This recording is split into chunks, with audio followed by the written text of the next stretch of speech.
Good morning, you guys. Yeah, I decided to do a quick live because the video that I just posted, I didn't know that it was chopped as it was. So I'm off today. So I got time today. I am so freaking happy to be off. Oh, I got a 3-day weekend. Give me the opportunity to catch up on my work, on my history, because I'm caught up on everything else. I got to think, I was like, Lord, why is this history teacher? Because this is my last history.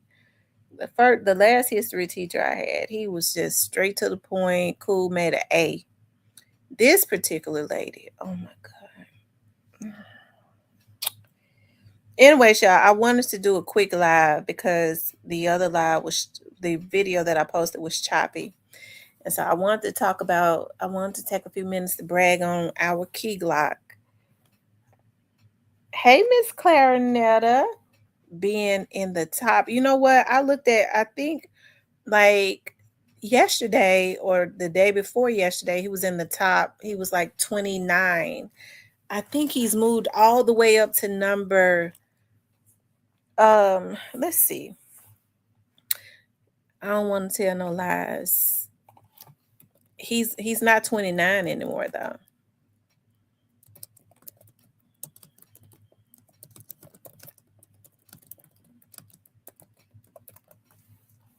Let's see.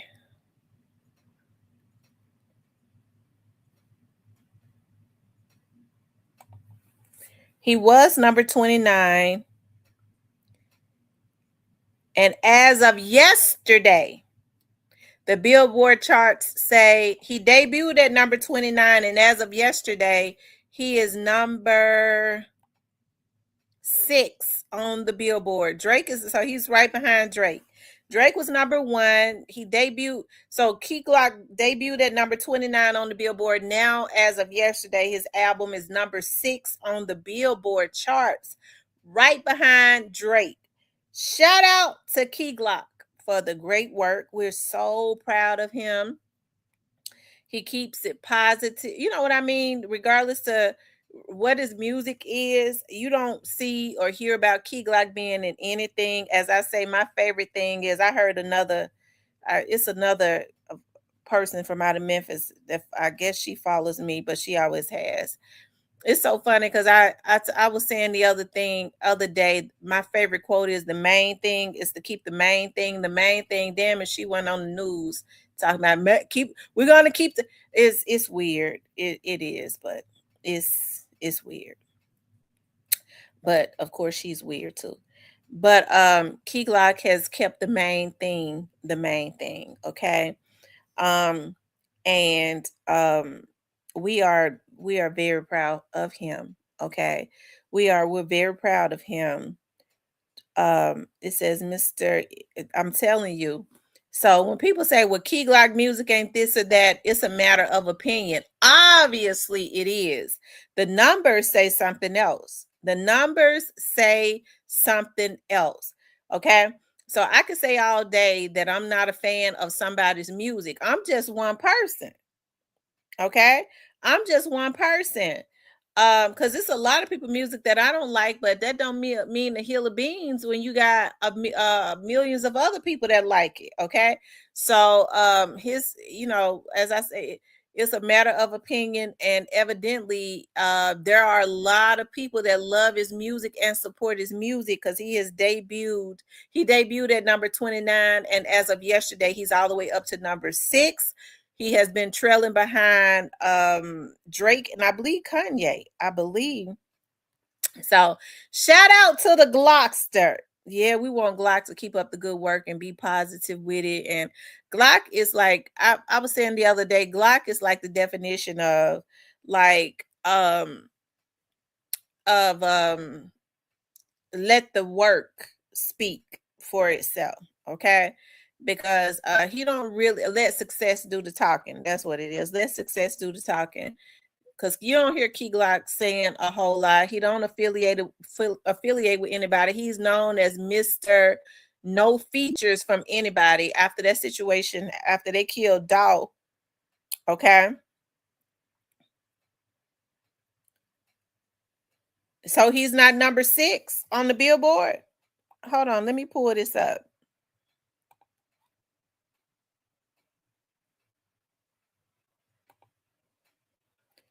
It says Glock lands in the his ninth top album, top 10 project on top rap albums chart as Project X. That's Billboard chart. It says he's earned 200. It says Project X debuts at number 6.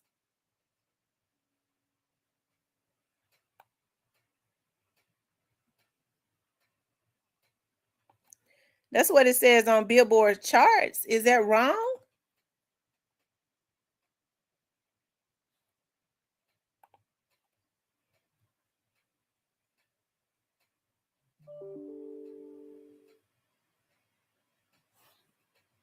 Hold on, let's see.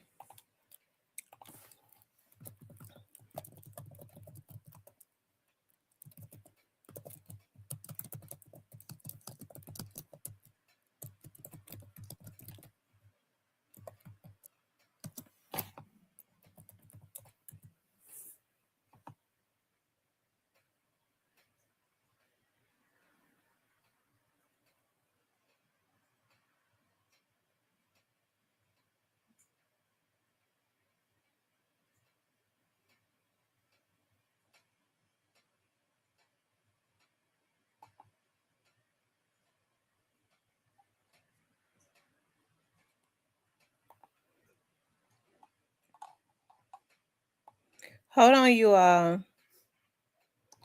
Because if it's wrong, I want to stand corrected. Okay.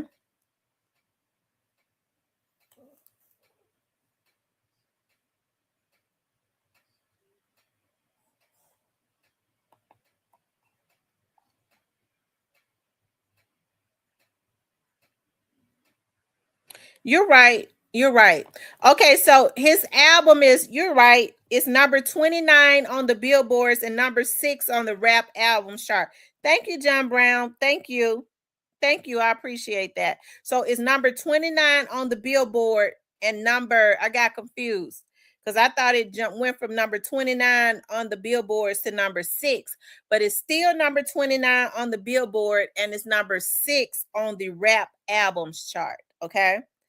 Thank you for correcting me on that. It's number 29 on the Billboard and number 6 on the rap albums chart, you guys. Yeah, nevertheless, we're very proud of Key Glock. We are very proud of him because it's not easy to peak. Like some people don't even, their albums don't even peak on the Billboard 200, right? And for him to be number 29 and then number 6 on the rap albums chart, we are very, very proud of the Glockster. Okay, that's what we call him over here, the Glockster. Okay.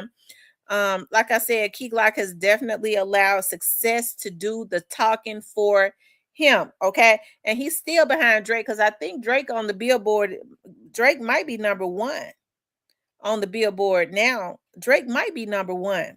So, like I said, we're very proud of him. He said, "I want Glock to do well because that's what Dolph want." And somebody had written on Facebook, I believe, that folks um support Glock because they feel sorry for him. I don't think people don't support folks because they feel sorry for them.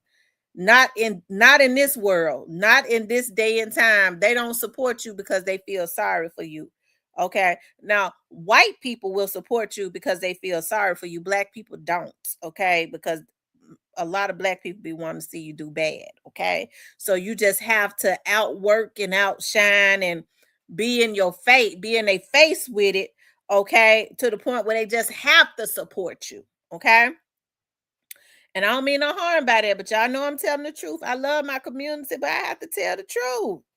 All right. And so Glock is liked by when he have his concerts, Glock has his concerts and it is racially mixed and they're all rapping his songs. Okay. So I don't think they're in there because they feel sorry for him. If they're rapping his songs verbatim and stuff like that, and he's always selling out whenever he goes on tour. Okay.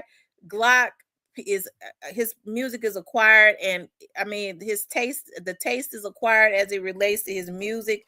It definitely has a place, and people love his music. Okay, if that's the case, then any and everybody that was ever affiliated with Dolph would be topping the charts like Key Glock and Glock.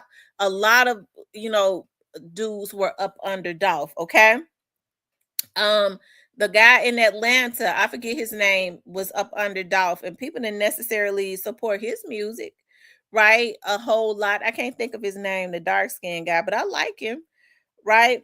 But Glock is definitely very, very talented, very successful, and Dolph taught him the game, and so he is very wealthy for real. Okay, he ain't got no, regardless to who has better talent than him, he ain't got no creditors chasing him. Praise the Lord, and that's the way that it's supposed to be. Because I'd rather for somebody else to be talented and I be more wealthy. Okay, that's how it's supposed to be. Okay, I'd rather be more wealthy, and you take the fame. I'll take the fame and the wealth. But if I had to choose between one, I'm gonna take the wealth, and so the creditors won't be chasing me down. Praise God. Okay. So, but anyway, shout out to Key Glock. We are very, very proud of Key Glock. We always uplift him on this channel. We always will. Okay. Because that's just how we do it over here. That's right. We always uplift the Glockster on this channel. We don't, we never believed, when people was putting out narratives that he had something to do with what happened to Doc. We already knew that that was not true.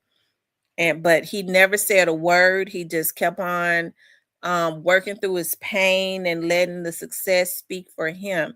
And that is what you are supposed to do. Allow the success to speak for you. So shout out to Key Glock. Now, I don't know what went on with the video that I posted, but I was talking about it. The volume kind of went out when the lawyer was talking.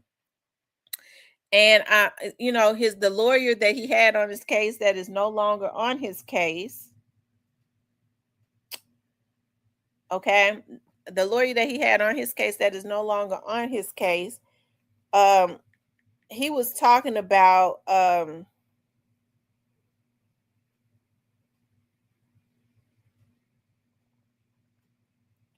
on, you guys.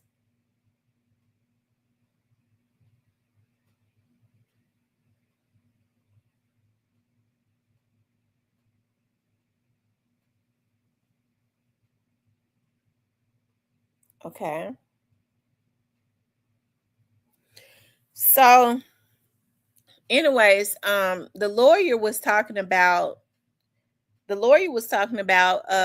was reading a text message. The lawyer was talking about he don't believe that they have a federal case. He was saying that he does not believe that they have a federal case. And when I pulled it up, I mean, it does blur the lines of that. It does blur the lines of that. But I'm going to tell you, because they could argue that the guys didn't travel from Tennessee to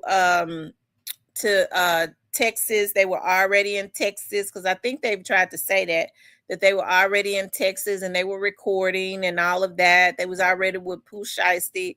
But the fact of the matter is, they could really argue that.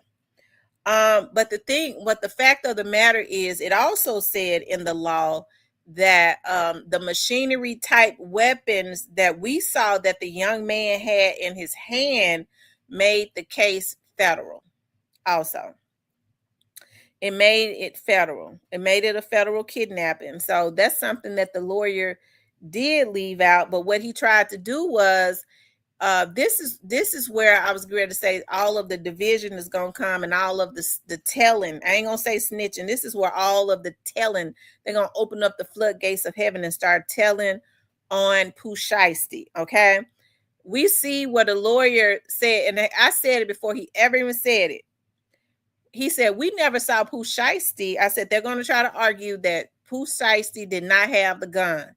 So that's putting everything at the feet of the young man that had the gun.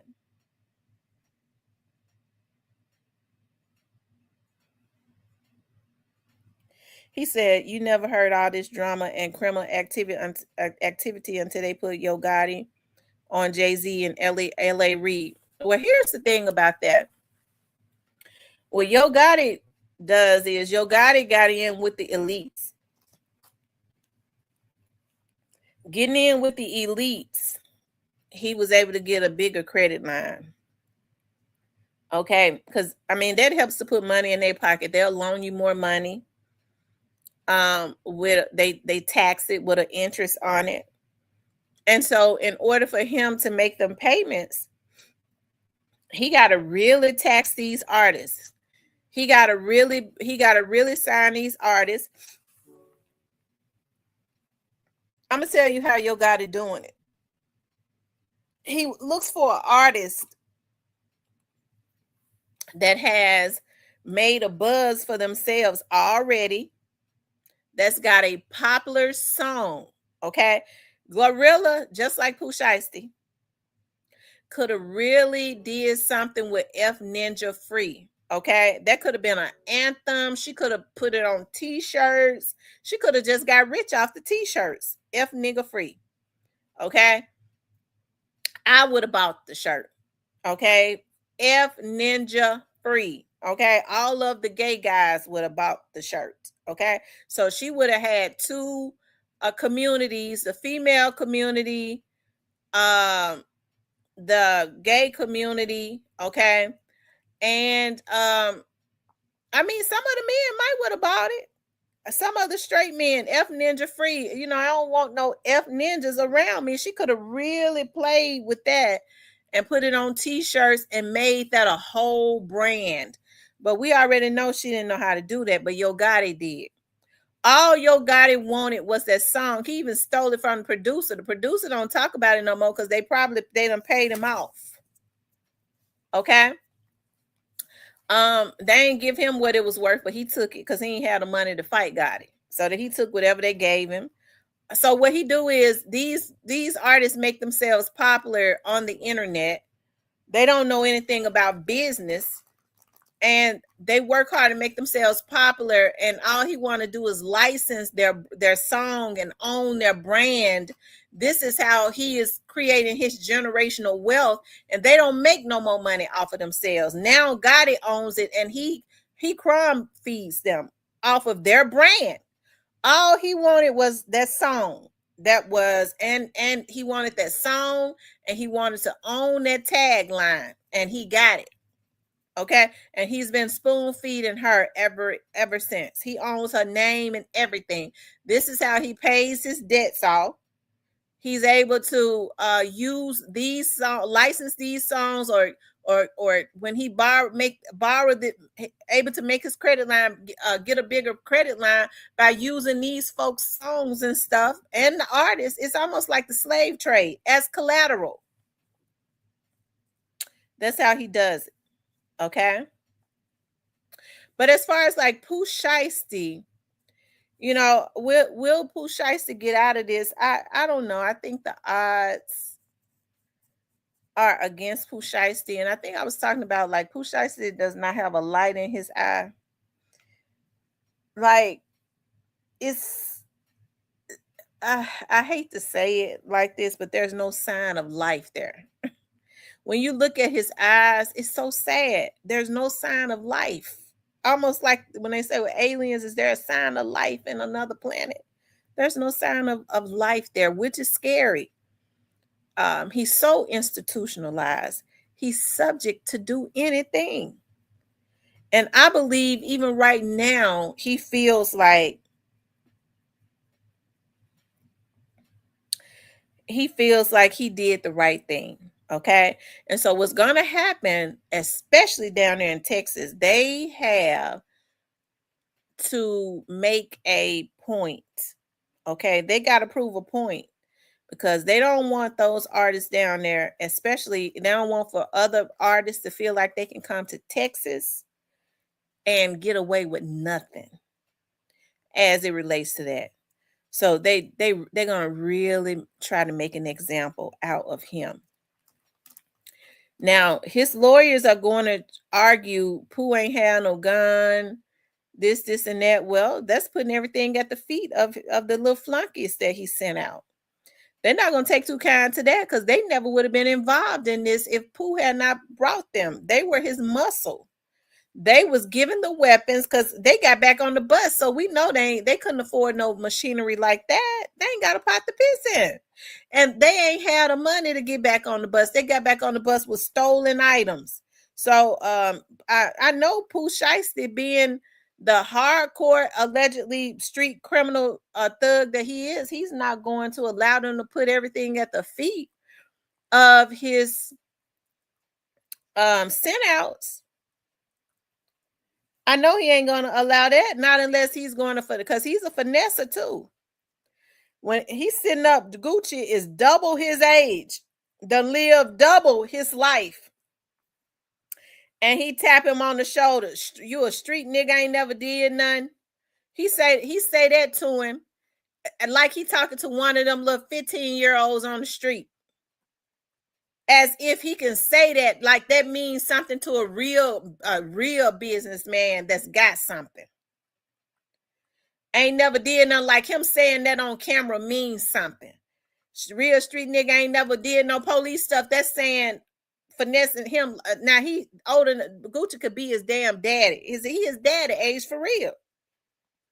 And he thought saying a tagline like that gonna stop a man that has lived double his life and had double his experiences from being on his behind. So I think he's so institutionalized, right? But what's going to end up happening is those little dudes, they're going to feel like he'll be better off in jail, okay? Because they're trying to put everything at, we see what the defense is going to be. You heard the old lawyer say, Pooh never, you didn't see Pooh with a gun. You didn't see him with the paperwork. Well, that's putting his daddy had the paperwork. Okay? So he said, well, everything is the same. He's still on 1017. That's what's going to piss the jury off. You trying to tell us we didn't see and hear what we just saw and heard? Now you trying to bullshit. Okay? So, I really think at this point, even though I really wish that this had not happened, Pooh Shiesty looked awkward on his pictures when he was out. He's so used to being told what to do and when to eat and when to go to bed and when the cells are locked down, and his mind is that of how you do things while locked up in a cage. Being locked up in them jails, everybody breathing the same air, ain't no fresh air coming in, it's recirculated air, all the same diseased air and stuff. It ain't never been good for nobody. Okay. That's why even down there at 201 Poplar in that jail, when a lot of those jailers retired or had to retire because they were developing cancer in record numbers, that's something that needs to be dealt with. Especially all of the jailers that work down there in lower level. I don't know why they don't sue. And it's because of that mold, and it's recirculated air. They can't go out for lunch or anything like that. Everybody breathing in the same air. All of them developed cancer that had worked down in lower levels. Some of them dead, some of them beat it, some of them fighting it right now. Okay? That had worked down in that jail for years. And you think about it, those people that retired from the jail, they have been there 25, 30 years. That's 30 years of sucking up diseased air with mold and that old jail and all of that. Great Face says, where did they say they got the video from, or did they mention that at all? They said they got the video from out of Big 30's phone. They said they retrieved the video from Big 30's phone. That's what was in the paperwork. So how they got it out of Big 30 phone, I don't know. Did they get it from the cloud? Did Big 30 give them his phone? But they said, that's what they said, that the video was retrieved from Big 30's phone. Or did somebody else give them the video and said that it came from Big 30's phone? But I think they said they got it from Big 30 phone. Now, what's going to be interesting is who did Big 30 send the video to immediately um after it was recorded? Because he said it's a done, you can hear him in background, it's a done deal. He letting whoever he sent it to, whoever got the video right after it happened, that's who need to be, their asses need to be worried, okay?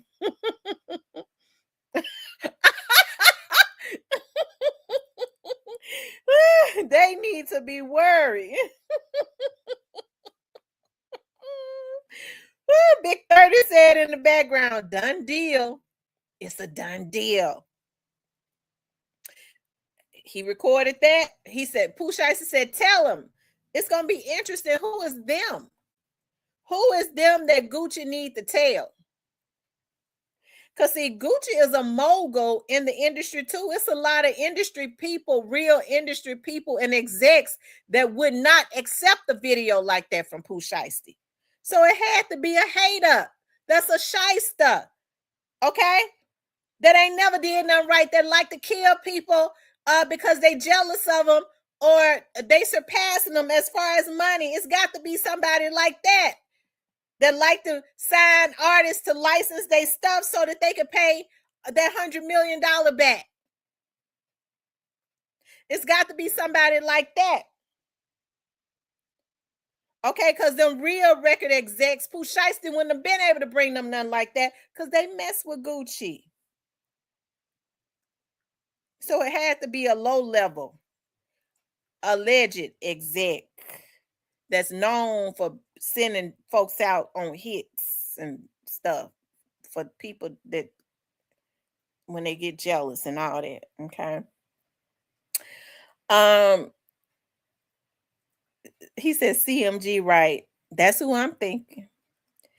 He says I can only think of one person, but I ain't gonna say his name. I'll just say Mario.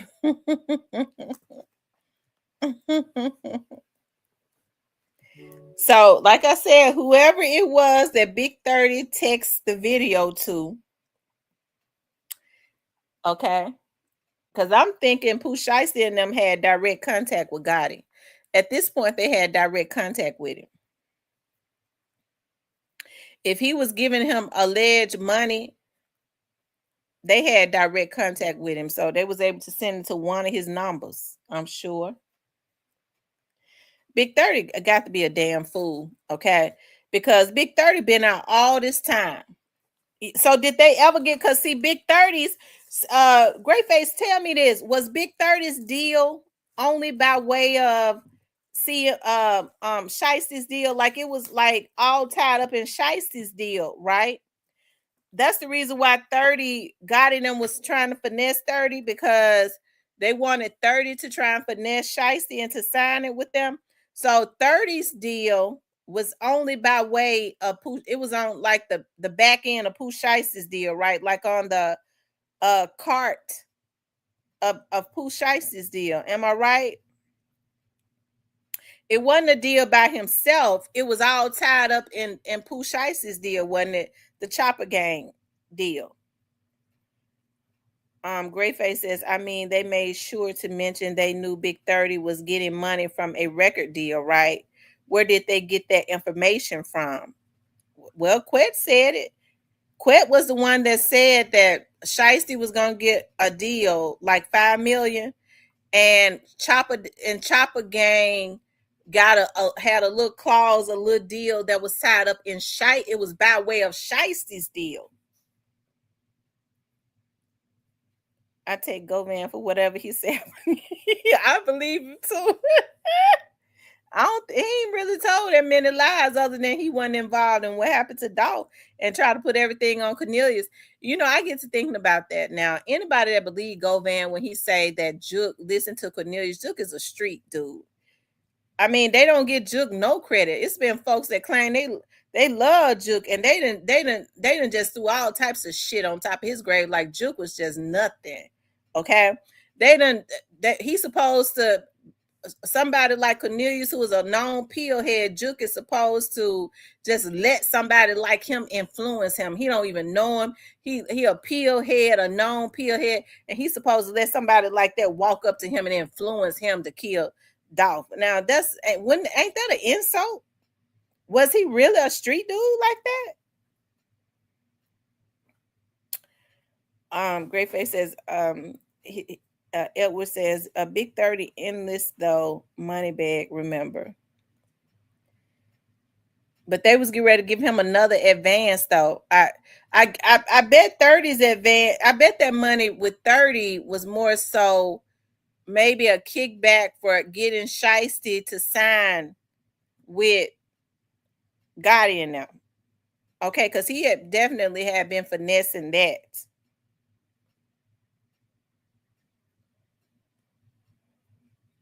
Because Gotti, I mean, is 30 still signed with Endless? Because they say he's not on bag label anymore, is he? That show you how it's a middleman. Dudes like that don't get to walk up on a hook type.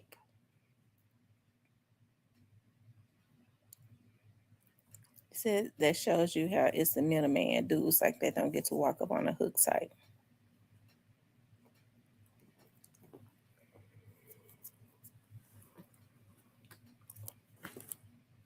What's up, Cypress?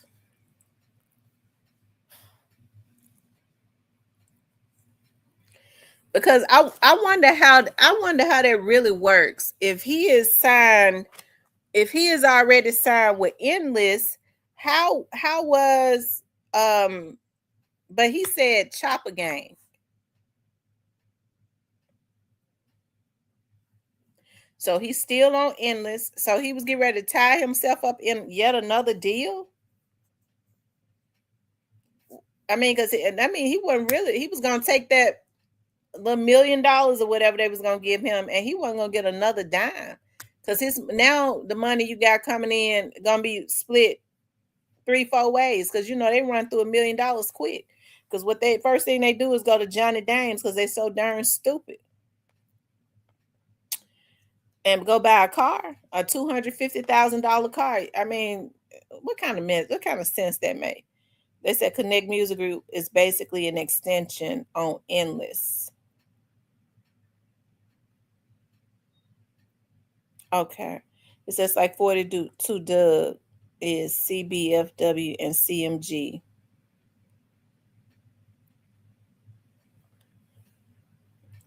That's just too many owners right there. That's just too many owners. Everybody got their finger in the pot and all they see is that advance money. They don't realize that they run through that advance money so quick. They doing shows and stuff and wondering why they ain't hardly getting no money. They still owe the record company forever. Mr. N said it. He said the deal is never meant, the advance is never meant to be paid back. Mr. N told you that. He said when they advance you this money, it is never meant for you to pay them back. Yeah, this is what I was trying to show you all. Well, it says that the music was copyrighted, so I can't show it.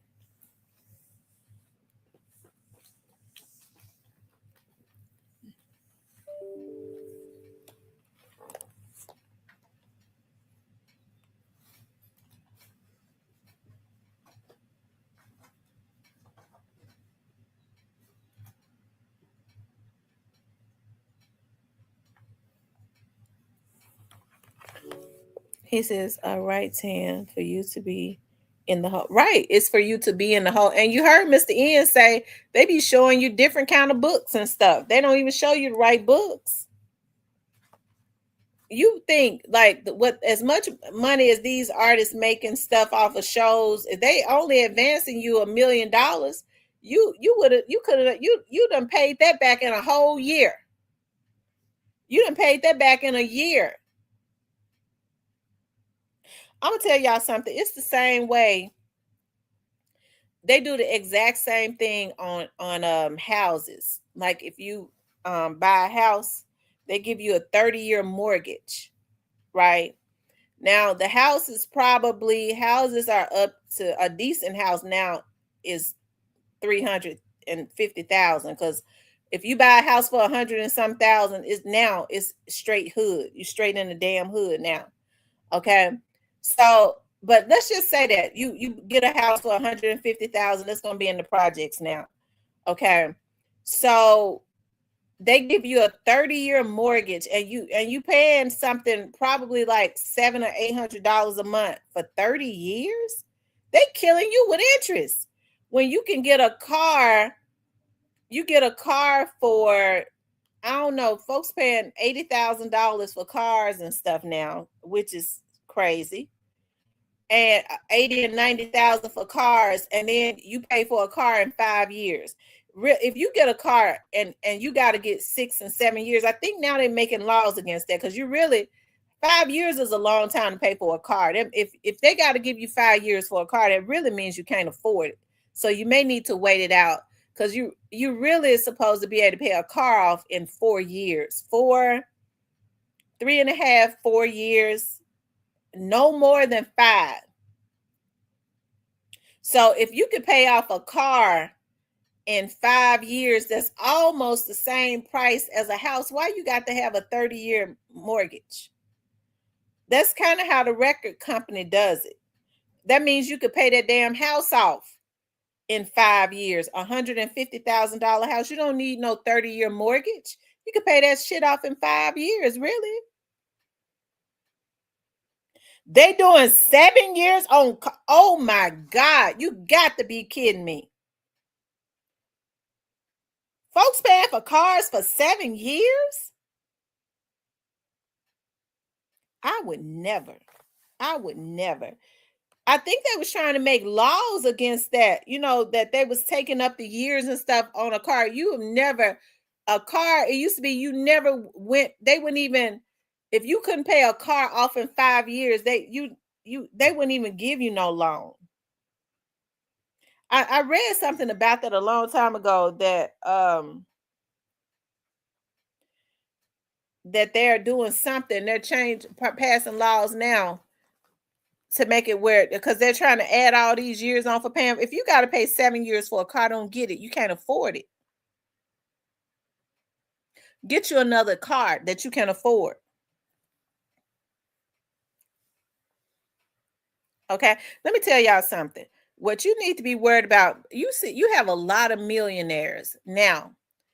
They'll go, I noticed with a lot of millionaires, because okay, so with a lot of millionaires, they like a Lexus. They might have like a Lexus truck, or if they real rich, sometimes they'll get them when they get ready, when they retire, they sell their business or something like that. They do something, they treat themselves to like a drop top Corvette or something like that. That's a treat to themselves. They already been rich. But I'm retiring now. I decided to just get me a toy. They do that for fun. But the whole time they done rode around in I was looking at a lawyer that my sister and I went to, and I was out on a case out in that area, and he had a big old GMC. It was a new one. It was backed up to his law practice. That man rich. He wouldn't even take our case, because he said, listen, and he was good. He was bad to the bone. He's like, wow. He was like, well, he said, well, they definitely stole y'all inheritance. And he pulled it up. He sat there with his leg crossed. He was an old white man. He said, yeah, they definitely stole y'all inheritance. And then he pulled up a whole lot of stuff. He called another lawyer, and he was like, you could do this. He played dirty too. He was like, she put the building in her name. We could contact the IRS and they could start hitting her with taxes. I play real dirty. He said, here's the thing though. They stole y'all inheritance was $75,000 a piece that they stole. He said, we only take $1 million cases. Like the least, he recommended us to another lawyer. He said, I'm gonna recommend you to another one, because he didn't take cases. We was looking at his billboard, and looking at the blackboard in his conference room of what he had written up there. It was nothing. He only dealt with folks that had millions and millions of dollars of inheritance. He was good. He was nice about it, but that 75 just wasn't enough for him. Okay. Um, but I was looking at um his truck that was backed in, like in front of his law firm, and it's in a nice area over there off of Poplar. I mean, it's shining like new money. It's nice. And that's a rich man. Because he only deal with $1 million cases. But he want to get in his big old nice pickup, and he ain't paying no whole lot of interest on it. He probably paying about $600 or $700 a month. We the only damn fools. And he constantly got money coming in every week, every day with his law firm.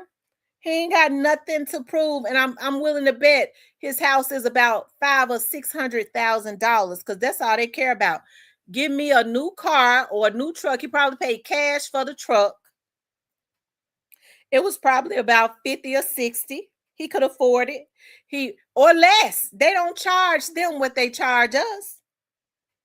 He paid cash for it. He living in about a $500,000 or $600,000 gated community, because they all they want is a new car, a nice car that's gonna get them to and fro with no miles on, no mileage on it. But they want that a regular car parked in front of a nice gated community. We different. We want we'll go get a Bentley and park it in front of somewhere, a hood in North Memphis, where if you sneeze in the house, the roof gonna fall on your head. Or if you jump up, you're gonna fall through the damn floor. You won't even fix the roof, but you won't even fix the driveway. You won't fix the house. The wood is dry rotted on the house. You living right in the midst of the damn projects, and you have to park the car in the yard up next to your bedroom window every night so you can hear if somebody trying to break into the car. Okay? The house, if you sneeze too hard, if you huff and you puff, it's gonna fall on top of your head. But parked in the driveway, you got about $100,000 worth of merchandise parked in your driveway, and you ain't got shit. Okay, that's us. That's us right there. That's the us's. Okay, that's the us's. Um,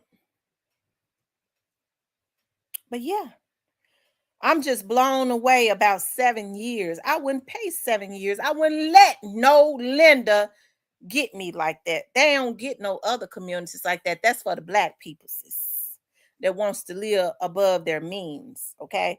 Fix your damn house. Do that. Okay. Um, I live around a lot of millionaires.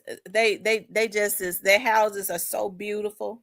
I be praying, Lord, let one go into foreclosure. I already know, and one ain't gonna go into foreclosure. Not around here, it ain't, because they rich. They knows how to pay their rent. I'm like, oh Lord, well, I don't want to stay. I want one of them to die, because I don't want nobody to die. But Lord, if it just be your will, just I was running one day and I looked up. It's a house that I want. It's got 3 stories. It's so beautiful. And it would be just enough for me. And I just happened to look up. It's a white man. I mean, it's a black man, a white lady live in it. And I was running one day and I looked up. They was sitting up there and they saw me. And I got so mesmerized. I just started staring. And they saw me staring at them. They waved at me. They waved at me. They sitting up there on their balcony. Okay, up on the top, on the third floor, out on their balcony. I said, Lord, I show. But faith without works is dead. I works my ass off. I understand that I can't just pray for something. I got to put the work in and get into the business that would put me there. I understand that, because see, a lot of us got it real bad. We got the issues coming. I'm gonna just pray. Faith without works is dead. You put the prayer in. You come into agreement with people. Okay, that's gonna help you to agree. That's the first thing. Okay, that'll help you. But then after that, we need a sister. We got to pray for you to put a plan together. Okay, to put that work in, and it ain't going to rob people, because a lot of us got the issues confused. I'm gonna just rob them.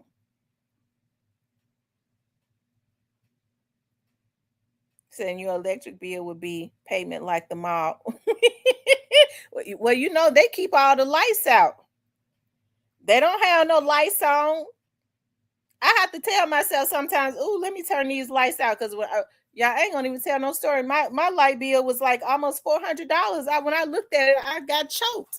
I said, I know damn well this. Ooh, Lord have mercy. I don't know what to do other than pay it. That's why I got to have me a husband. I'm tired of paying these bills. I need me a husband that's gonna pay him. Okay, not to sit and look at me, but to pay him.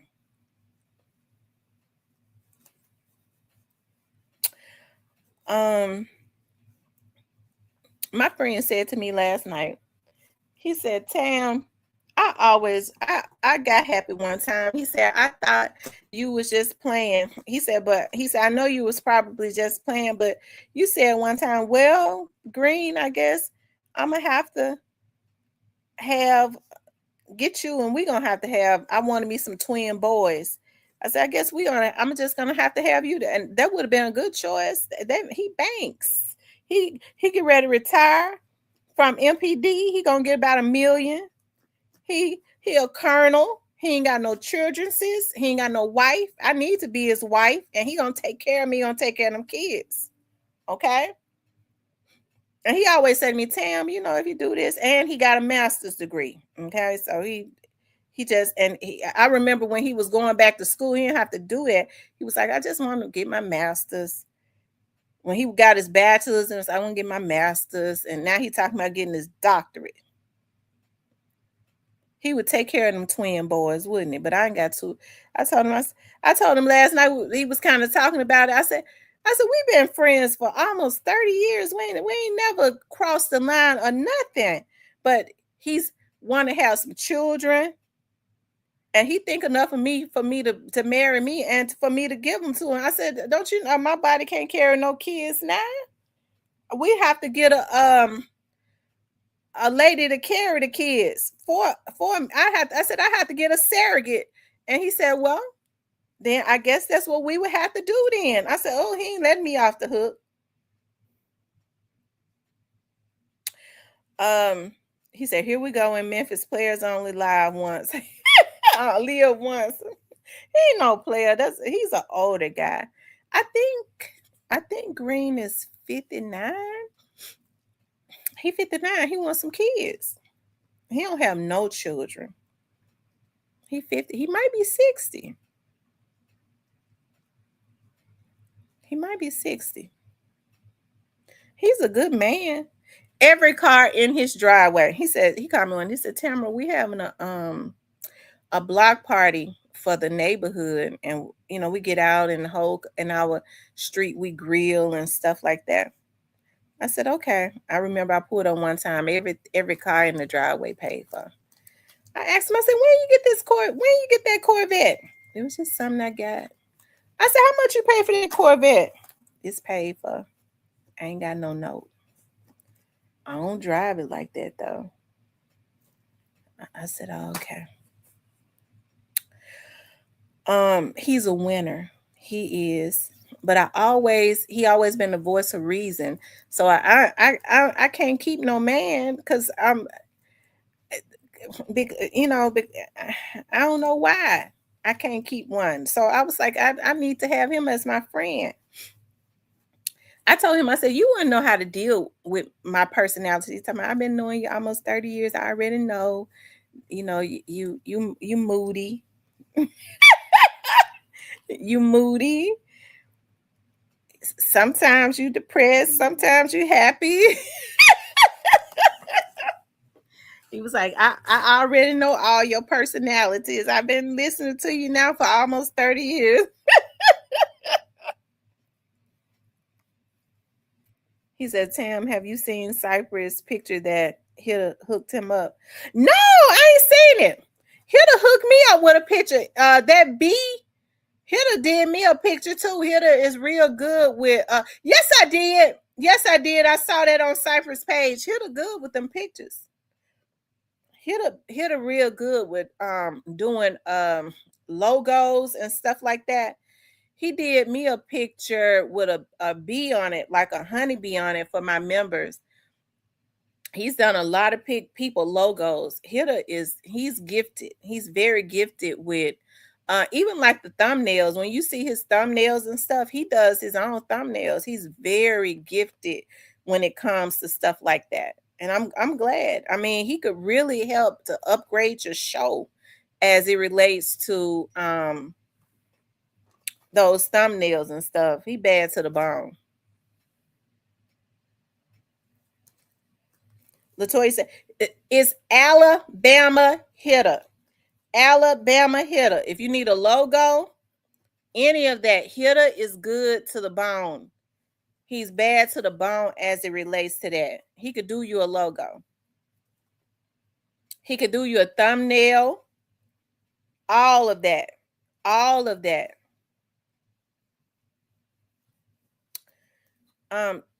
Edward Pye says, you a good homebody, which is a blessing to a real man. I'm definitely a homebody. I am definitely a homebody. I'm definitely a homebody for real. I'm gonna tell y'all, I've been the happiest though. Y'all, I'm stopped up because I be sleeping with my ceiling fan on, my air on, and then I bought me a quiet fan. It came yesterday, child, because I be having them hot flashes in bed now. That's another thing. I don't even know if my doctor says I'm still ovulating. I don't know if I am or not because I've been having them hot flashes.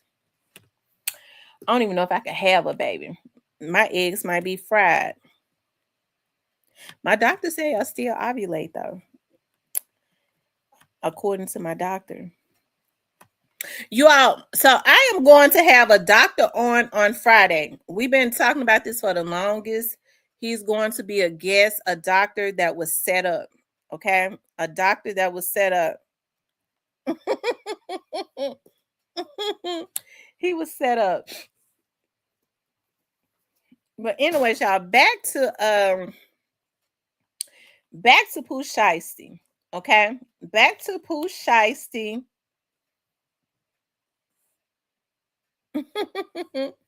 Back to Pooh Shiesty, y'all. Do you all think that Pooh Shiesty is gonna get out of this? Do y'all think that Pooh Shiesty gonna get out of this?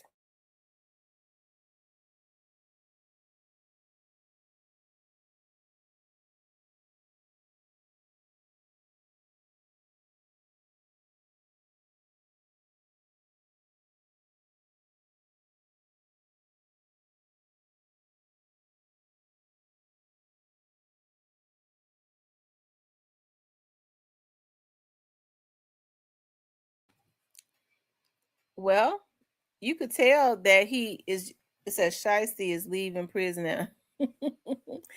Well, you could tell that he's used to finessing a lot of those dudes around him. Like, and then they'll say, I'm feeding you. I'm feeding you. Why can't you go do life for me? Like, all this stuff don't make no sense to me. Like, these street dudes, I mean, but it be the ones that ain't got nothing, though. They go for stuff like that because street dudes that's got something don't go for nothing like that. You could tell when they broke, busted, and disgusted because they live by them street with, yeah, you know, you gonna go do the time for me, right? Yeah, you know, you a real nigga, ain't never snitch, you know, you'll go lay down because you ain't gonna talk to them folks. I know I did all the killing. You a real nigga though, you'll go do them 99 years for me because you're a real that they do that to them kids, okay, that cares about what people think. They don't do that to them methodical, logical street dudes that's really getting their money. They already know not to come to them like that. Because number one, they ain't gonna even be intertwined with him because they'll say he too gutter. He ain't got nothing going, he ain't got nothing to lose. His mentality screwed up. I'm getting some real money. I can't be around him.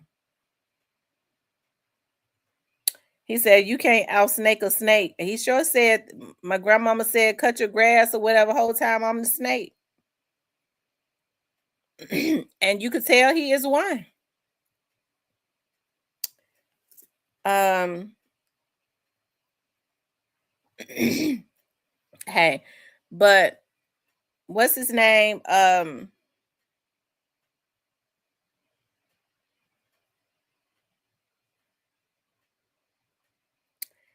He says, one charge carries 25 by itself.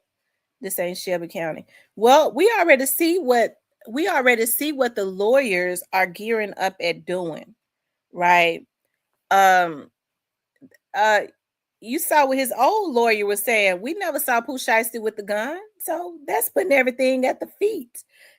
That's putting everything at the feet of the little send outs. But here's the thing, it's gonna boil down to this. What did the send outs get out of it? They're gonna try to say it was robbery was the motivation, because they really could have got off clean if they had not robbed him.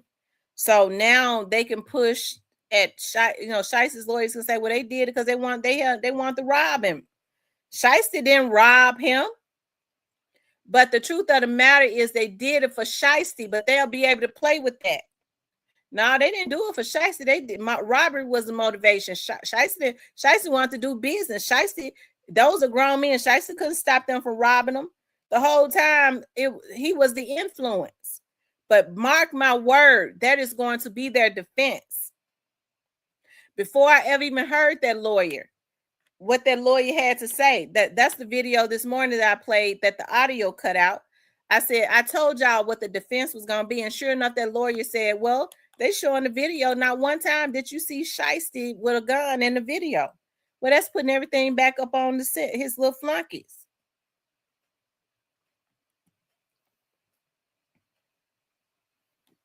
Right. And they choked the poor little white guy out. Ain't no way in the world Texas gonna ever let them almost kill a white man and get away with it. Okay. Griffith says Shiesty done, and if the rest get off, they will get them in other cases after they use them. Now, let me ask y'all something. Do y'all think that Big 30 gonna get off?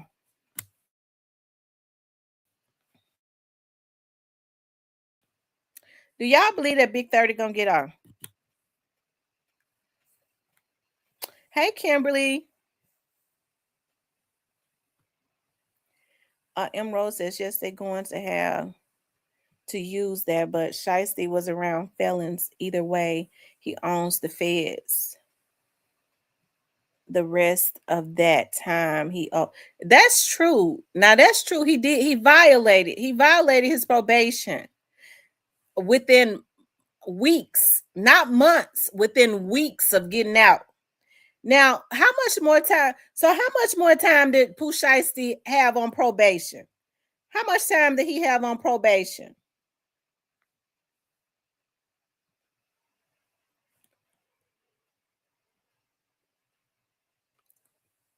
Is he the one that said you're not going nowhere?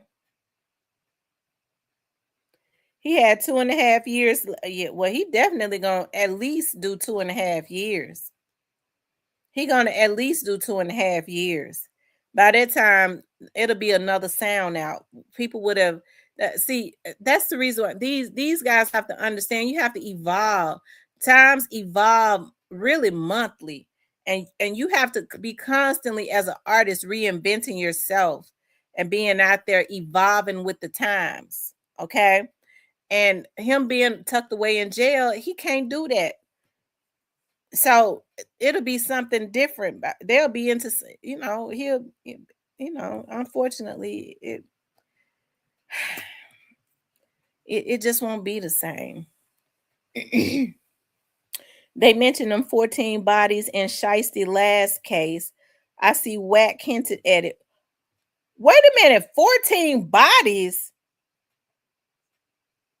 They accused Shiesty of taking out 14 people? He either know or don't know where to get the information from. They accused Shiesty of killing 14 people?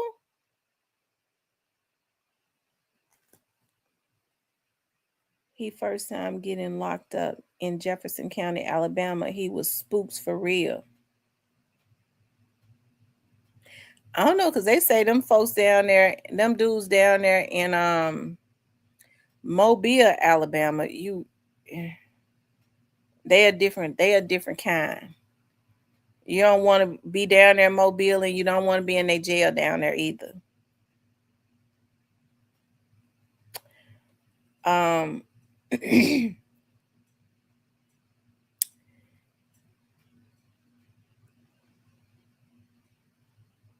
It says Shiesty Dunn got NLE Chopper baby mama pregnant. He having a baby girl. Is it so? Is it NLE Chopper baby mama? It's NLE Chopper baby mama. So was him and NLE Chopper, were they like beefing?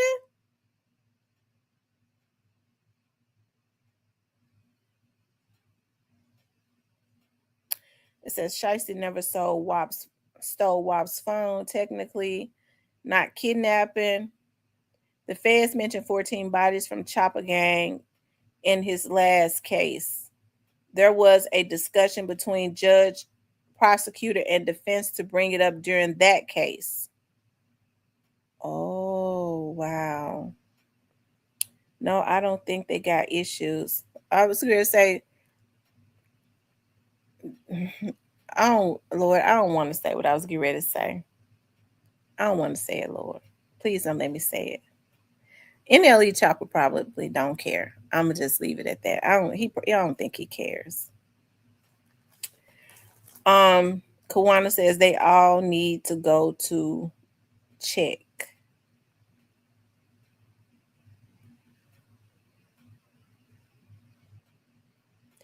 Zuma says it will likely remain in the streets.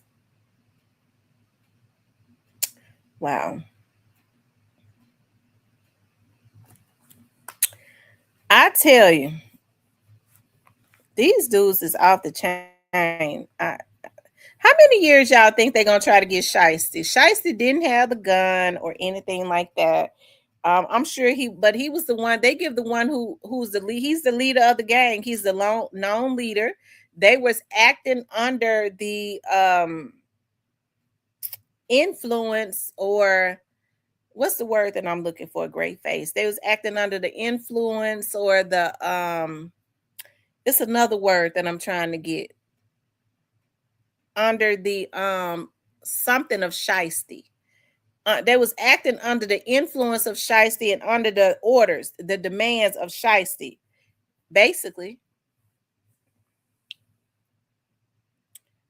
Shiesty has 100 friends, so that's deep.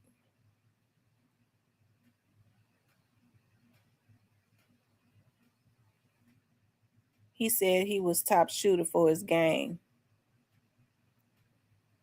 Right, instructions. They was acting under the instructions of Shiesty, because they didn't really have no interest in anything as it relates to Gucci, but they was stupid enough to rob him.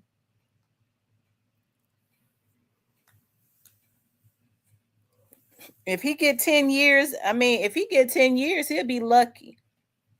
If Shiesty if he get 10 years, he'll be lucky. He need to take them. If they offer him 10, he need to take them. Because them white folks down there in Texas is not gonna understand. They're not gonna want to understand on their jewelry. They ain't gonna try to understand. Okay, they don't care, because they'll let them. They'll give him, make sure they, and the judge ain't either. They'll give him 50 without a problem.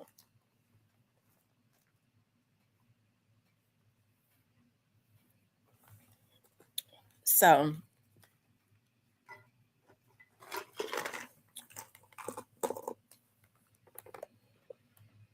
hey Stanley, that's what it's gonna be. It's gonna be a lynching.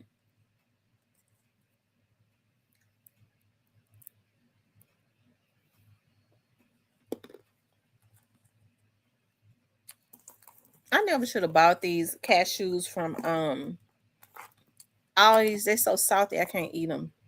Ain't no need of me trying to eat them either. I have to go to Sam's and get the ones with no salt. And Rose says Govan is in the feds. I wouldn't doubt if he has that video and sent it to him.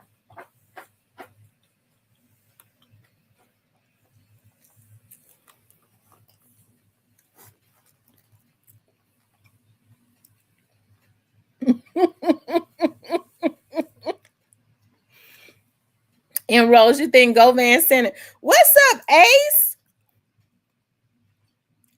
This is really what we got going on with Carmelo Anthony.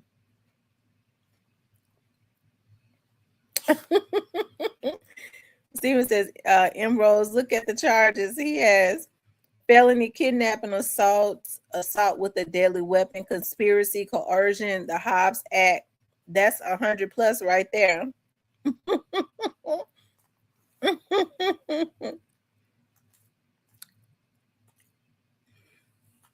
Holiday Track says, what's up, Miss T? What's up, Holiday Tracks? And Rose says, a great face, I'm telling you. Zuma says, I think they're keeping Shiesty locked until they find Chopper Wop. Wait a minute. They still ain't found the boy that's been on the run? Y'all, they still ain't found Big 30 and them friend that's been on the run.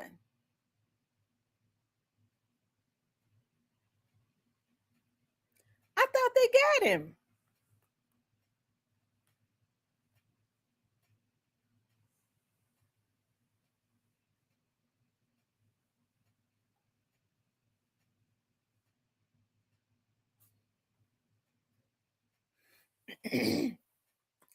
Y'all, they haven't found Big 30 and them friend that killed somebody. Ain't that the one that walked out of the courtroom or something? Because if he's still out, that's been a year. Almost.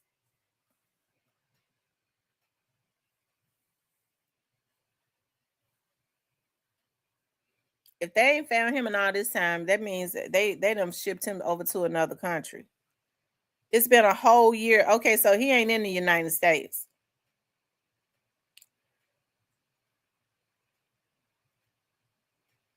A Great Face says, I already know they never released the angles of the video as still shots. Only the video now, no coincidence. WAP still on the run. Well, somebody is. Oh, he said, is he still? You're right. He might be gone. Somebody might be done took him out. Because, you know, as stupid as they are, it's hard for them to be on the run this long.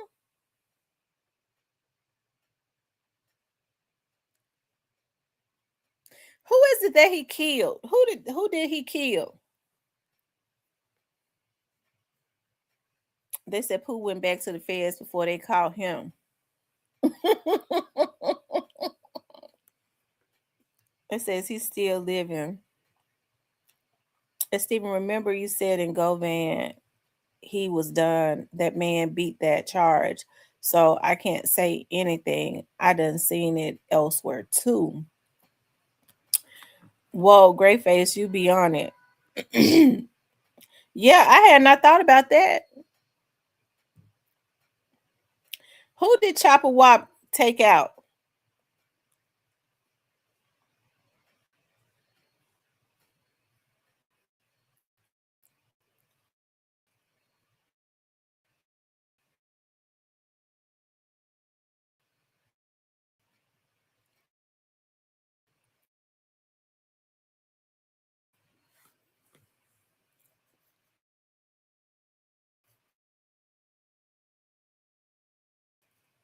Was on the spectrum.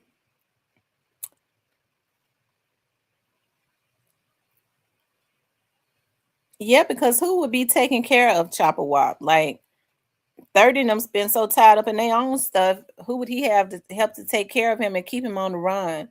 Or he, you know, I'm sure all of the family members that is connected to him, um,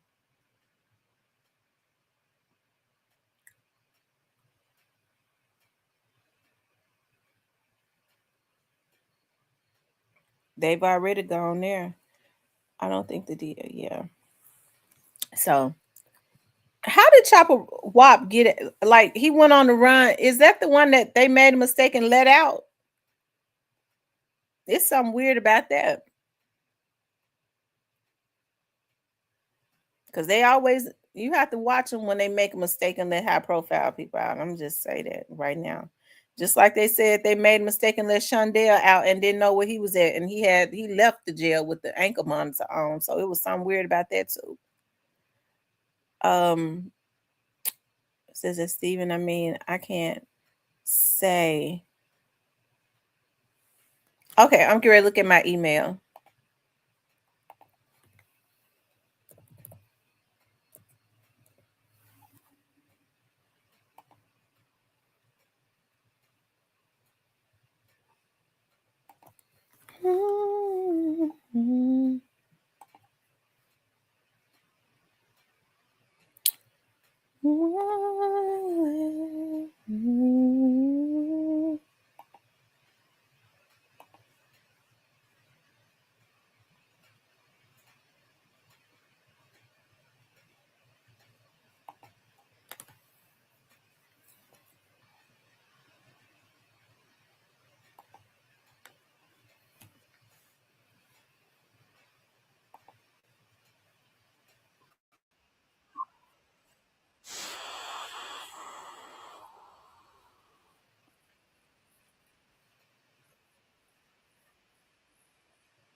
Hold on, you guys. Let me pull this up right quick. We're gonna show a little bit of this. I think they're working on doing something like this in Memphis too. They've had an operation going on through the month of October, all the way up through last week, called Operation Hidden Eye. The attack was in retaliation for the rapper entering a rival gang's territory to film a music video. In the subsequent days, we saw homicides and shootings, and ultimately the deaths of 2 children as a result of his cowardly actions, and you know who you are. Authorities say a high-ranking member of the Goodfellas gang who was incarcerated orchestrated the attack using a smuggled cell phone. Cobb and Clayton County investigators and the FBI say they got these 20 dangerous gang members off the streets. They're facing a laundry list of felony charges. It seems like I'm trying to help the out. I'm not trying to help him out. I don't care nothing about him. What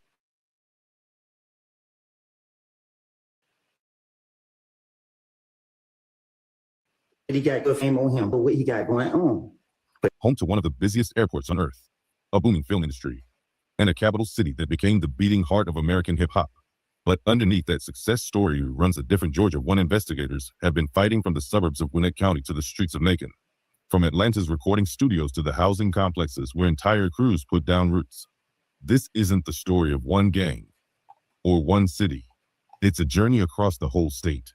From the massive RICO case that put Young Thug and YSL at the center of a national debate, to the Piru Bloods who carried a Compton street name all the way into the Deep South, from the 56 gang and drug-rich empires hidden behind suburban shopping centers, to La Gran Familia's military-style syndicate, to the gangster disciples who turned Chicago roots into a Georgia stronghold, from rolling 60s Crips to 5'9" Brims Bloods, from the Lotto gang to the leaders who ran it all until the indictments came down.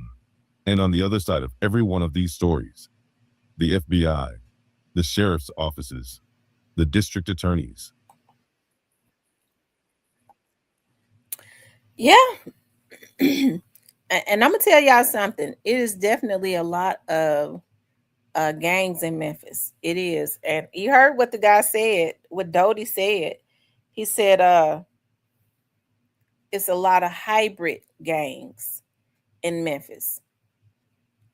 Okay, a lot of little gangs that was started off, after they split up from hey Tony, after they split up from like the known gangs. So I tell you, I hate Pooh did that to herself. I do.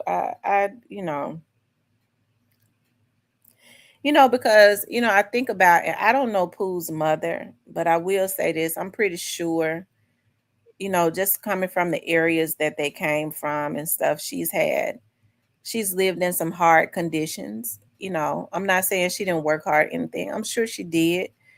And this was one of the first times that he really could have, if he had the right people around him, that would lead him in the right directions. He could have really helped to set his family up for real, like just based on his winner's mind, and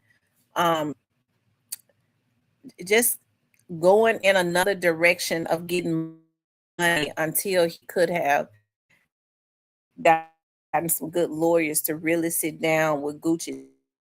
That's the thing that artists do, is that they renegotiate. I'm gonna tell y'all something. This is how I know that this is how they do it. I remember when I first started my production company, and we was like, we're gonna do I told my dad, I was like, I want to do like documentaries, I want to do like reality shows and all that. So my dad started buying me equipment and stuff, right? So we was like, we got to get an entertainment attorney. I started doing the research. I told my dad, I was like, we need an entertainment attorney. We call this an attorney. She's still my attorney, named Nakisha. Reached out to Nakisha. At the time, she was straight out of law school, really, had started her own firm, but she had did her internship in New York working for executives, like for record companies and stuff. I remember during that time, she wrote us up like, and I still got those contracts in my office. She wrote us up like 5 different contracts. And I remember my dad paid her $3,000 for all those contracts. Now, when you reach out to her, you ask her for one contract, she charged $2,500 for one. But back then, I think she was charging us, anyways, all 5 of them was together was $3,000, right?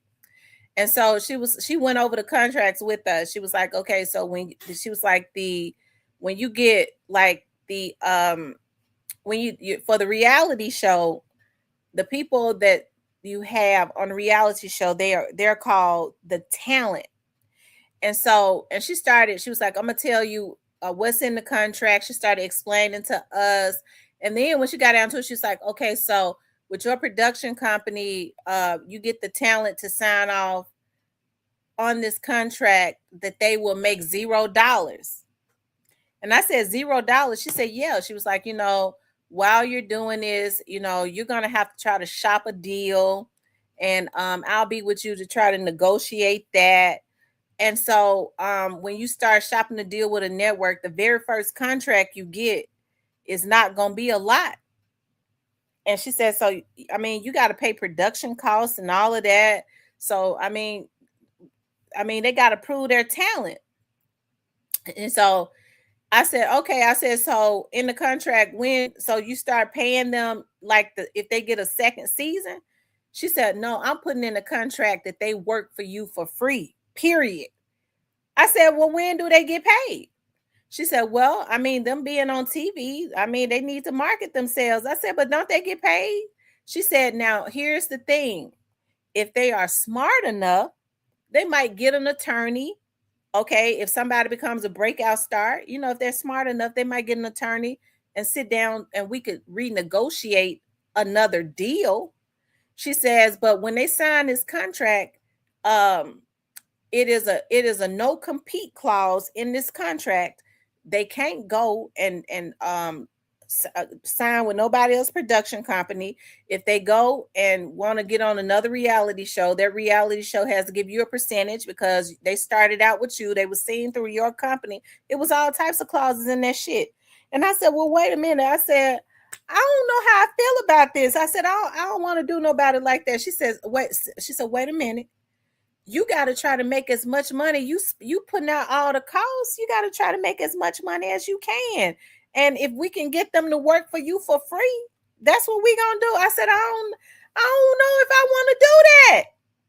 I don't want to do that. I don't want to do that. So I know they do it. That's why I can't understand. And she wasn't saying nothing wrong. That's just the sharky practices of it. I was her client. It was wrong, but I was her client. And so she was, if they don't know no better. If they could get smart enough to go get another lawyer, we sit down and we'll renegotiate something better for them. But as long as we can get them to work for you for free, that's what we're gonna do. Therefore, you can rack in all the money, and you'll have a bigger cost. You'll have more money for a bigger production type situation. So when these damn fools getting with these record execs and they're signing the contract, these records execs make a fool out of them. They'll say, "Don't I need a lawyer? We got a lawyer right here. Here go the lawyer right here. The same damn lawyer that just wrote up. It's their lawyer that just wrote up the Sharkey contract. How y'all think I be knowing so much about it? I couldn't do. I can't do that. But sure enough, if I had gotten really into it, you get to thinking about, well, I am putting out all the costs, but at some point you start making all the money. Why would you want for people to work for you for free? I mean, that's I can't, not if there's an understanding. Listen, this is a trial type situation. We'll try to shop this to a network, but as soon as a network pick us up, I promise you, because I told her, well, why don't, if a network ever pick up anything that we do, why don't we put in the clause that we'll negotiate? She said, no. Why would you tell them that why would you put them up on that to renegotiate once once a network picks you up? Hell, let them figure that out. So I know these folks sharky. I know they sharky. I ain't never getting nobody in them contracts because I ain't got that type of soul.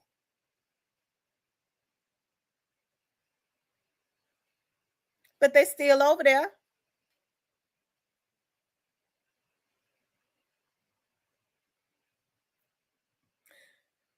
My dad was sitting there quiet. My daddy said, well, look here, gal, you probably need to stay away from that. He said, I got a feeling I just paid $3,000 for nothing. He said, but now, understand now, she's a lawyer. She ain't told you nothing wrong. That's business. My dad said, and then my dad told me, he said, let me tell you something. He said, if you ever get with the record execs, they're gonna try to do you the same way. They're gonna try to get you to take as less with your creative idea while having your creative idea on TV. He said, let me tell you something, gal. In business, people get rich off of what poor people don't know. That's number one. He said, number two, this is what you're supposed to always do. He said, their job is to always try to get as much off of you as they can for the least that they can. He said their job is to get as much as they can from you for as less as they can. He said your job is real simple. Always remember this. He said your job is going to always be real simple, gal. Your job is just to make sure they don't. That's it. He said they got all the work. It's to try to finesse you. But your job, you only got one job, and that's to make sure that they don't. He said, Latonya said, now this game, he said, what GoVan info has there been an update? You know what? GoVan has been, his brother in here, Stanley ain't gonna tell you nothing though. And Stanley gonna say he ain't talked to his brother. Stanley ain't gonna tell you nothing. Stanley, what's the update on your brother? I just saw Stanley in here. Stanley ain't gonna tell you nothing. He gonna say he ain't talked to him in 50 years. Stanley, you ask Stanley, I ain't talked to my brother in 10 years. He gonna say that. Emerald says, as Steven, that pissed me off. Stanley, just like my daddy. My daddy used to always say that when people ask you something and you know this and that, just say I ain't talked to him. They want to try to get some information out you about somebody else. That's why I know Stanley. That's the oldest trick in the book. My dad said, just say you ain't talked to him. I don't know. I ain't talked to him. He said that kills everything right there. I ain't talked to him. She says, as Steven, that pissed me off. Yes, he should have never got a not guilty plea in the Dolph case. He is definitely 100% involved and was supposed to get conspiracy.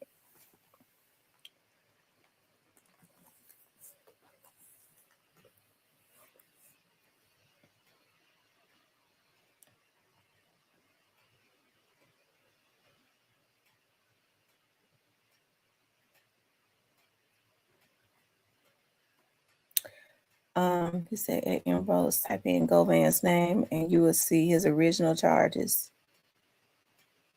It was 3, and Jamarcus had the same charges.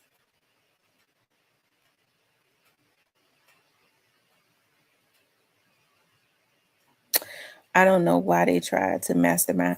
But as far as Pooh Shiesty's mom, like Pooh Shiesty grew up in the area over there, and I know it's impoverished, you know, and she may not have lived over there anymore, but I'm sure he had them living, you know, he bought his mother a house, which was a blessing and all of that.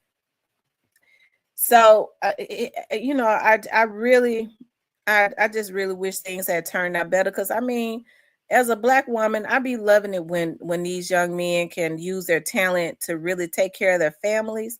But somehow there is a disconnect somewhere where they always end up tricking themselves out of their positions. And that's why I say I'm so like disappointed with Pooh Shiesty's father, because he never was supposed to allow that to happen. It was supposed to be another way to go about that. It says, Emeralds, type in Govan's name and you will see his original charges. It was 3, and Jamarcus had the same charges. I don't know why they tried to mastermind him. Emerald says it's Stephen. He was the mastermind, but damn near was. He recruited them charges. I mean, he recruited them shooters and all. Emerald says Pooh Shiesty left his mama to take care of that baby girl. Lord have mercy. Yeah. I hate to say it, but he might not be on the outside with that baby girl until she about 12. I believe he might, you know, and he'll be lucky. He might get about 12 years. A lot of people might say, but that ain't nothing. That's a lot of time for a damn young man to be behind them walls. 2 years ain't good. I was just reading about that in my African American literature class. A man that they called they called him Hard Rock. And a lot of the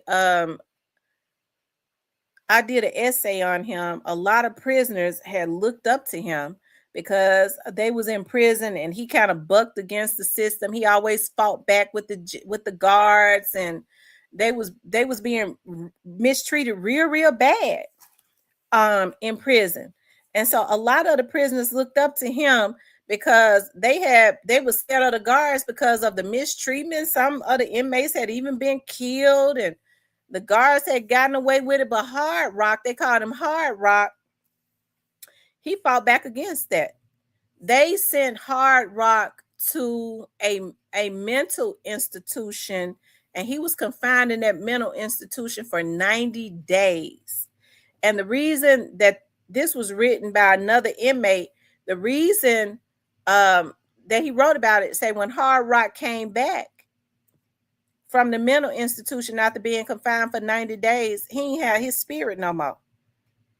He wasn't the same. And a lot of inmates that drew inspiration from him, they went into depression because he wasn't the same. He was quiet. He didn't fight back no more.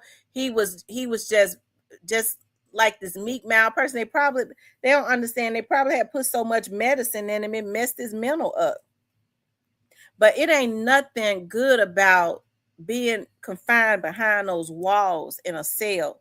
If they do research on animals and stuff, like on lions and stuff like that, when they have them confined like that, even like with whales and stuff like that, I like to like animals. I like reading about stuff like this. When they're confined like whales, when they take them to whale world or whatever world they call it, where those whales are doing flips and stuff, they're always supposed to be out in the ocean, but they're confined to whale world or whatever, where they're constantly going around and around in the same place, like for years, right? And after a while, the whales will stop eating. they'll stop eating. They get depressed and they won't eat no more so that they can die. So if it ain't good for animals, lions get like that too. It's not good for the lions to be in the zoo. That's the reason why when they start whooping the folks in the zoo ass, they ain't got no business taking no job like that. Anyways, when they become depressed, they'll start whooping everybody ass cat raggedy. You start seeing them kill folks at the damn zoo. They ain't got no business got them confined like that just so that they can make money. It changes them mentally. They become depressed. They'll stop eating too. They don't tell you a lot about it, but they do. And so if it ain't good for an animal, you know damn well it ain't good for a human. I be getting mad when they kill them damn lions and stuff. They killed a lion in Africa, and it pissed me off so bad at the zoo because a crazy pastor said that God, like Daniel was in the lion's den. The pastor went on over there to the zoo and said God is such a good God. He was going to deliver. He provoked God.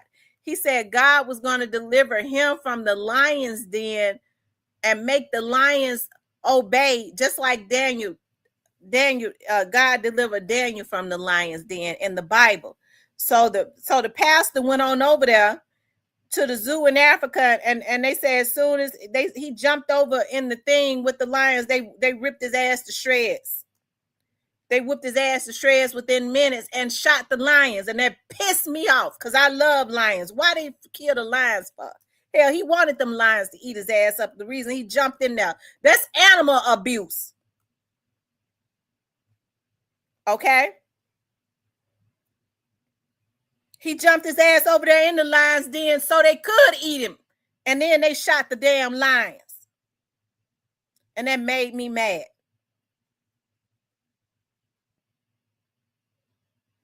Them lions didn't do nothing to that man. He jumped over there with them.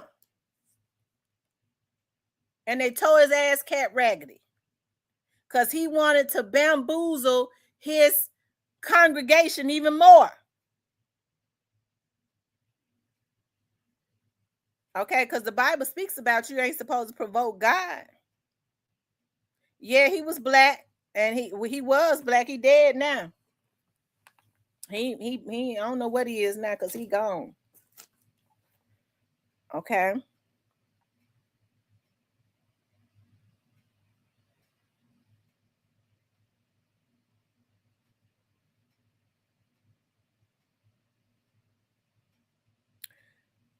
Emerald says, Stephen, I know what you're saying.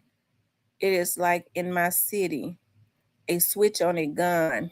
They illegal. So if folks get jammed up with that, it's sometime over here. Y'all, I think it's something going on with the alligators. Everybody in Florida that goes on a run now, the alligators all on the streets. I believe that some is they being released because I ain't never seen so many alligator attacks.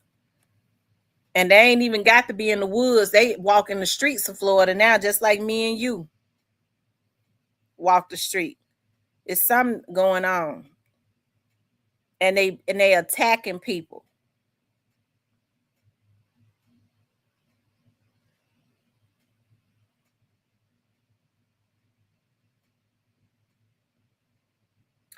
It's an Emeralds. I hear you, man. It did switch it up.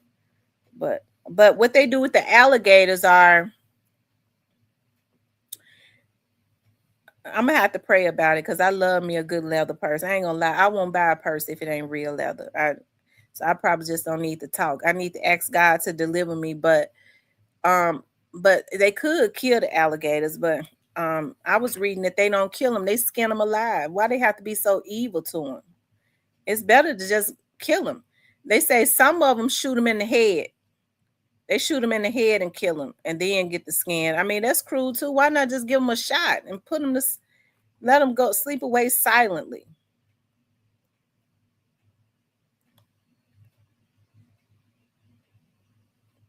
They said this is why Dawes folks cussed out Mulroy and those lawyers. Why would the pastor jump his butt with the hungry arrow? He said that he wanted to prove that he was chosen and had the spirit of Daniel. And just like God delivered Daniel from the lion's den, he wanted to bamboozle his congregation. He was really going to be able to, if he had made it out that lion's den, if them folks had got in there in time enough to get him, he was going to really make a fool out of them people in that congregation. They was going to think that he was God, and they was going to be giving them all their money, their houses, everything. It backfired on him. See, you have to be careful about the word of God when you ain't right, because it's like a double-edged sword. It'll backfire on you.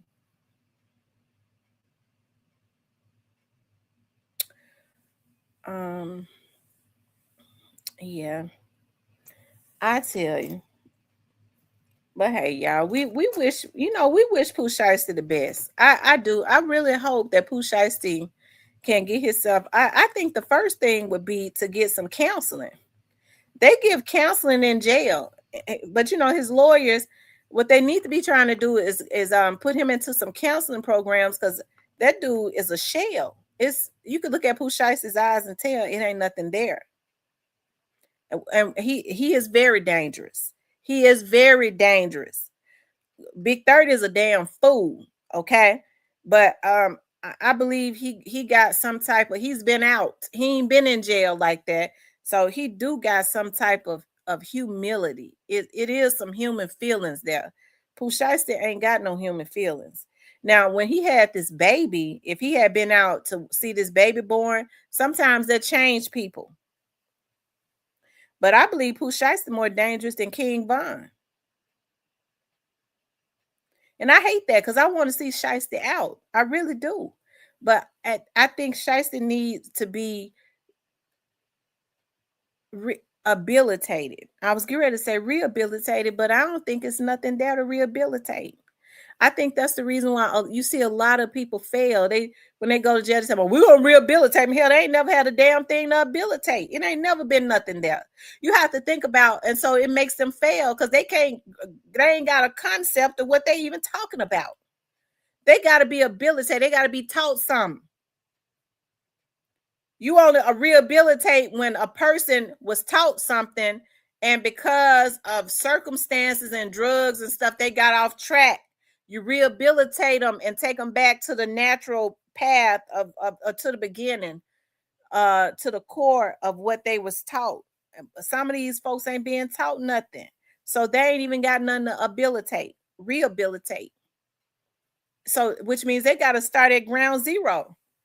They got to start at ground zero with teaching them things that they weren't even taught in their home, and that is how to love, respect, all of that. Because they don't even have no respect for themselves.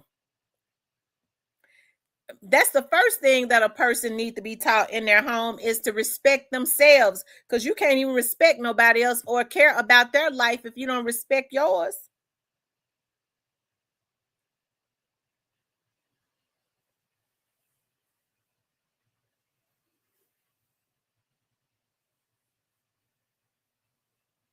He said, give him $1,000 worth of commissary and a tablet, and I'm straight. Lord have mercy. I told y'all on his pictures, he looked awkward being on the outside. He looked awkward. But that probably come from, if he got 14 bodies, he done did so much dirt. Hell, he can't even sleep at night. He probably sleep better in the jail. Out of town.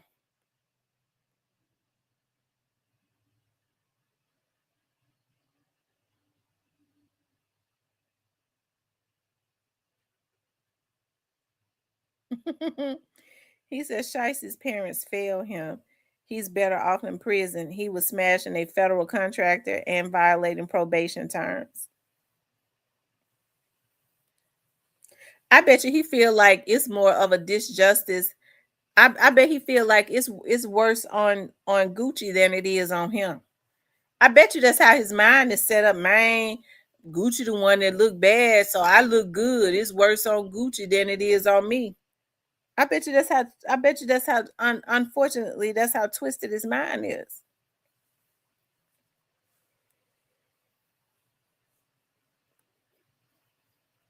Zuma said it's safer for him in the jail. Yeah, because he looked awkward being on the outside. He done did so much dirt. He's awkward.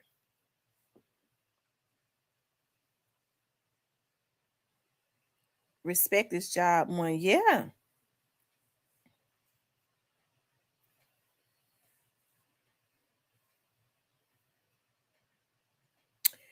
McNamee says Pooh became institutionalized over that 5-year stretch. They probably got him hyped inside the feds right now. Let me ask y'all something. Before that 5-year stretch, was Pooh in and out of jail?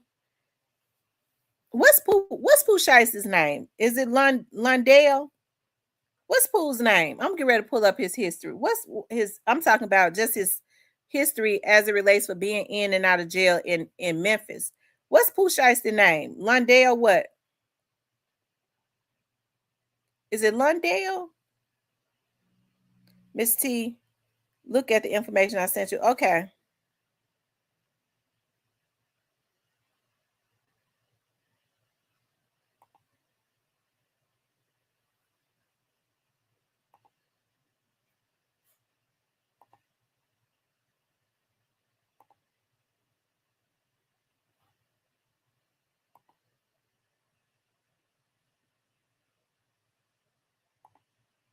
Hold on, I'm getting ready to pull it up.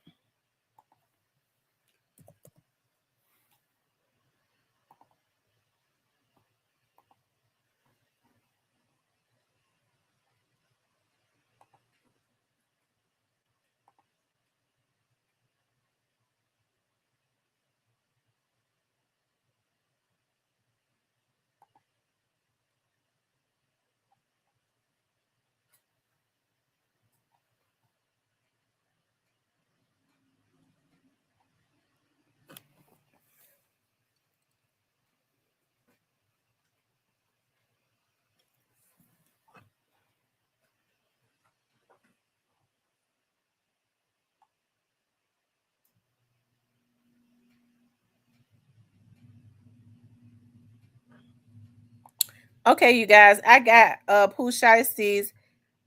Is this his dad's paperwork or his paperwork? Because I don't see Junior.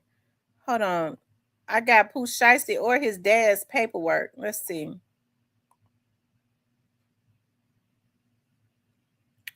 It's the United States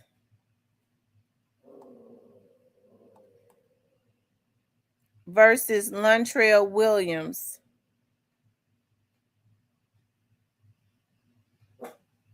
Okay, y'all, let's pull this up. This Pooh Shiesty. Okay, this Pooh Shiesty's case from his first case. Okay, the one he did the 5 years for. Okay.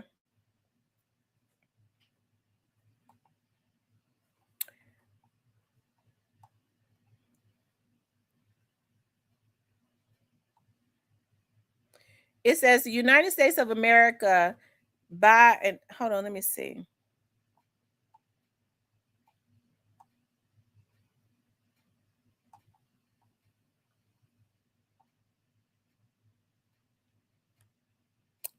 Okay, it says the United States of America by and through the undersigned United States attorney hereby files this response to defendant Luntrell Williams' objection to the Persistence Investigation Report, PSI. United States agrees that the facts described in the PSI and agrees with the calculation of the guidelines. Okay. It says defendant is the self-proclaimed co-founder of the Memphis gang Chopper Gang.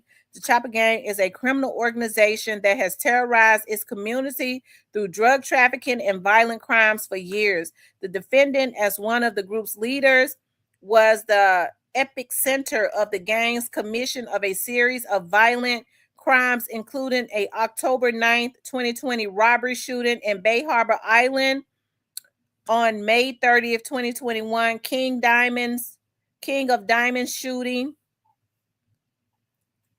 Hold on, y'all.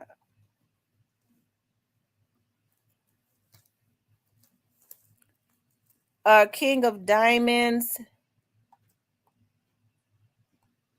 shooting, but the Miami shootings are just a snippet of the defendant's years of criminal activity, which were relevant in large part by his social media posts and messages where the defendant unabashedly participated. Hold on, y'all. I'm trying to figure out a way that I can read all of it and just go down the line and reading it.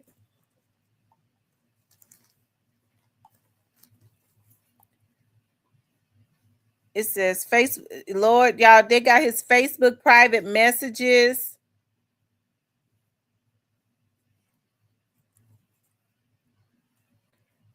Everybody name in there. Oh, Lord Jesus.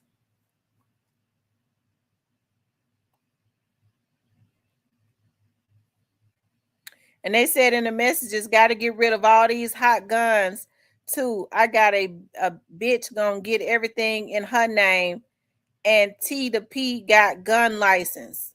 Lord have mercy. Okay, y'all, here it is right here.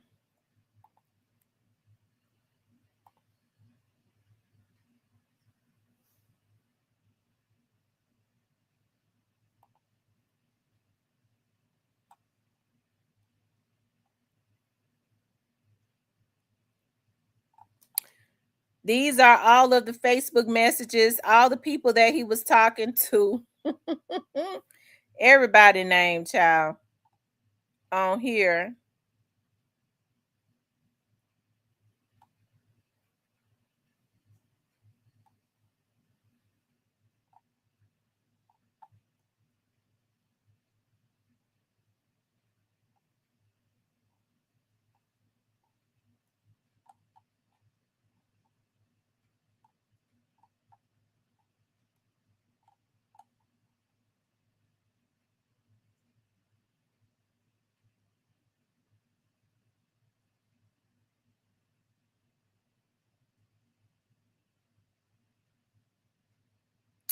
He said, everybody want to do everything. The streamer for the drivers only.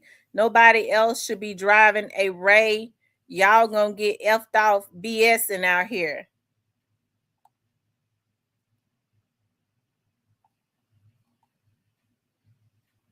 He said, for everybody who got a car, don't need one, I'm taking it. Whoever got gun that I know ain't gonna shoot, I'm taking it.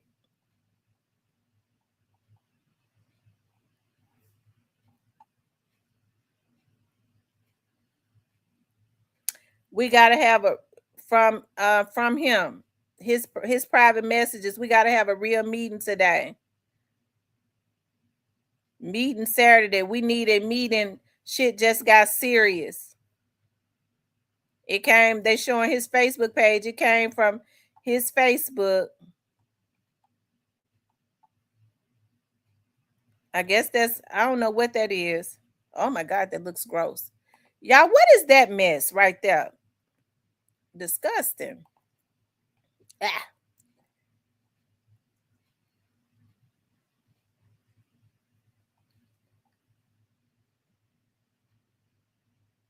What is that?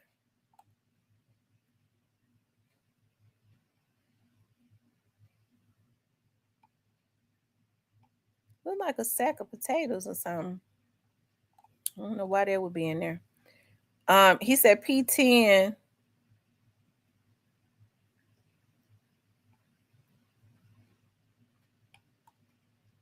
And he said P10s for 25, no negotiation.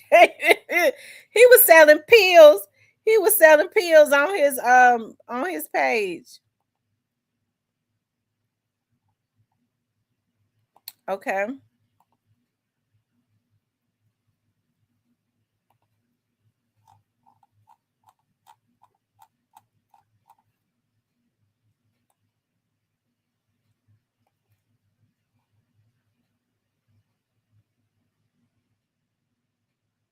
It said, contrary to the defendant's assertions, Chopper Gang is a criminal organization whose operations are highly chronicled through a series of social media messages, including a group chat where the gang conducted regular business and discussed its criminal activities. The activities included narcotics distribution, access to and use of firearms and ammunition, and violent gang crimes, amongst other activities. It's not an accurate factual statement as evidenced by the text messages provided by the government, as any discussion regarding purchasing marijuana was for personal use. In fact, the messages excerpted in attachment A to this filing prove the opposite.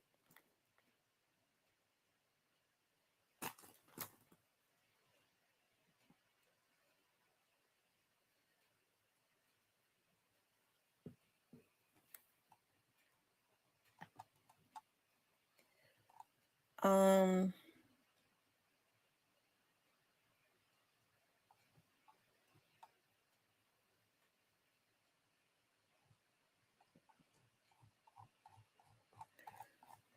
okay, so that was their response. Hold on, let me see.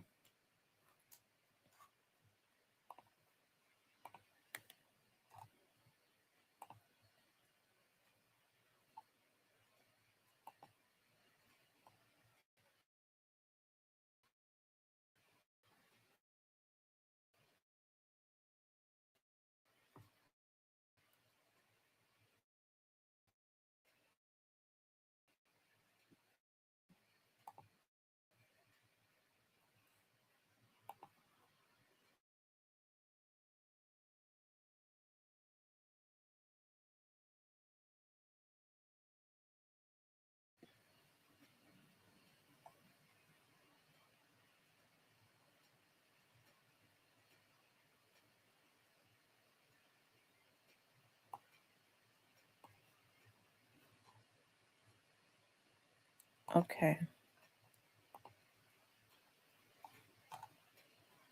Okay.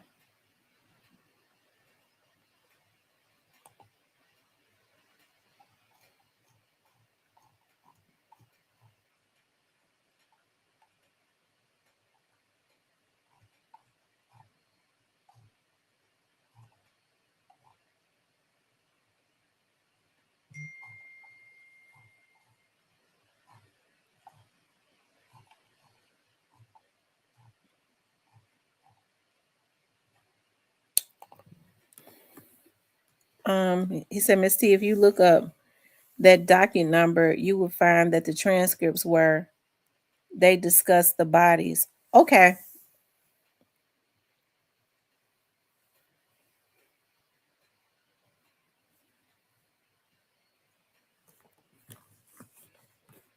Okay, let's see something.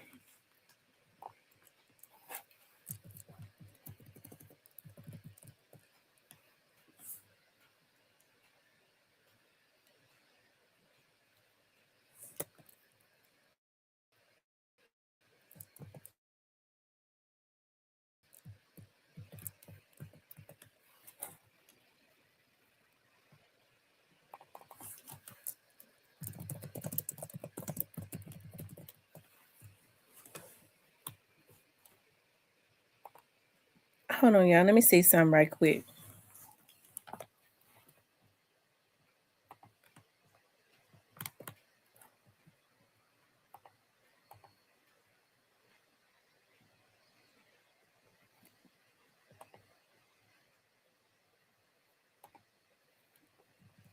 Yeah, make sure you all hit the like button for me.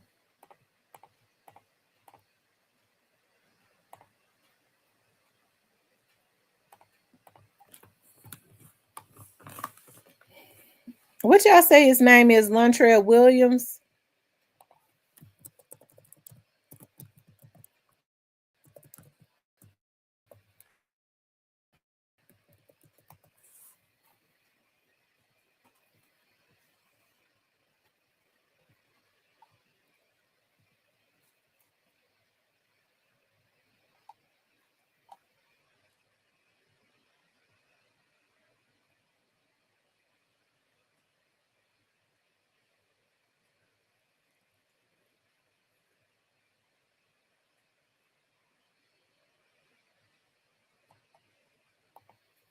Hold on, y'all. Just give me 1 minute. I'm looking at something.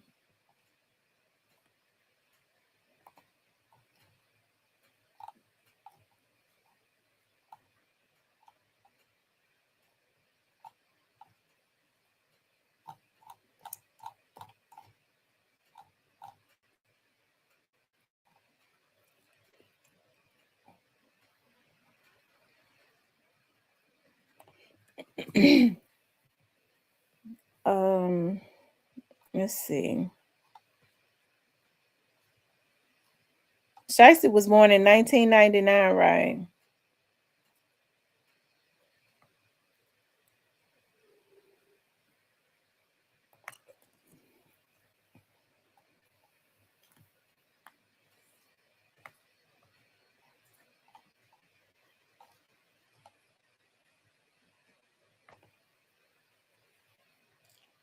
Okay, the affidavit says that on 12/11/29 at 1800 hours, detective with the multi-agency gang unit. This happened in 2019.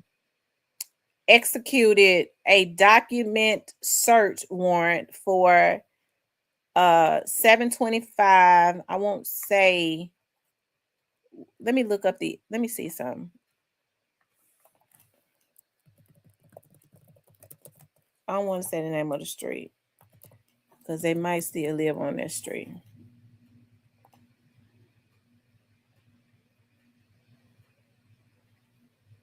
It's in South Memphis. It's in the heart of South Memphis too. Oh Lord Jesus.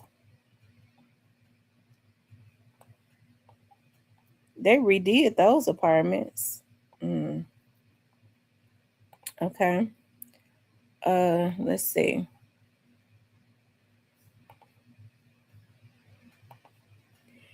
It says up on making entry, detectives conducted a protective sweep on the department and encountered a male identified as Lontrell Williams Jr., born November 1999, in the southwest bedroom, sitting on the bed.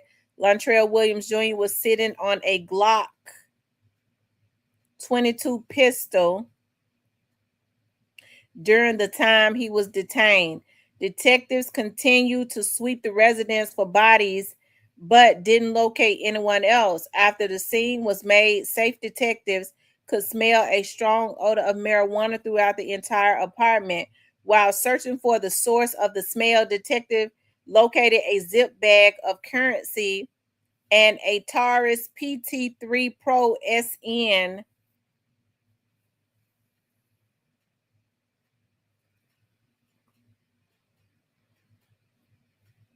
Okay.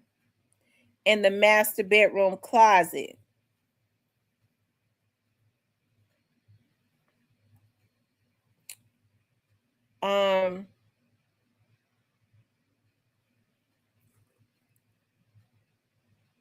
It says, okay, so S9646 located a Ziploc bag of currency and a Taurus PT3 Pro SN number Tango Zebra Kilo 44133 in the master bedroom closet. Detective Murphy located $30 of currency under the couch in the living room. Detective Tate located a Glock 50 round drum magazine, approximately 24 rounds, and a rifle stock for Glock pistol in the southwest bedroom. Detective Mills located a large clear bag of marijuana in the southwest bedroom. Detectives Eldridge located miscellaneous documents, master bedroom. Detective Tate located one Glock magazine with 2 rounds in the southwest bedroom dresser, as well as $605. Detective Eldridge located 3 Navy Federal Credit Union envelopes with Lontrell Williams Jr.'s name in the kitchen drawers. Detective Mills located one quit claim deed in Lontrell Williams' name, senior or junior, not specified. Detective Eldridge located one Regions overdraft notification. Detective Tate located $10 bill in the $110 bill in the name of Lontrell Williams Jr. on the kitchen counter. Detective Warren located one black phone on the dresser. Detective Tate located one black hat with Chopper Gang logo on the southwest bedroom dresser. Detective Tate located a white and gold iPad in the master bedroom. Detective Cockman located one purple with the name Pooh Shiesty on it, as well as Louis Vuitton bag in the southwest bedroom. Detective Murphy located a key fob in the southwest bedroom to a tan Chevrolet Tahoe that detectives were able to locate outside the apartment by pressing the key lock. Detectives could smell a strong odor of marijuana from the vehicle due to narcotics being located inside the apartment, as well as the vehicle being within the scope of the document search. Detectives Mills utilized ADCA certified Mambo and conduced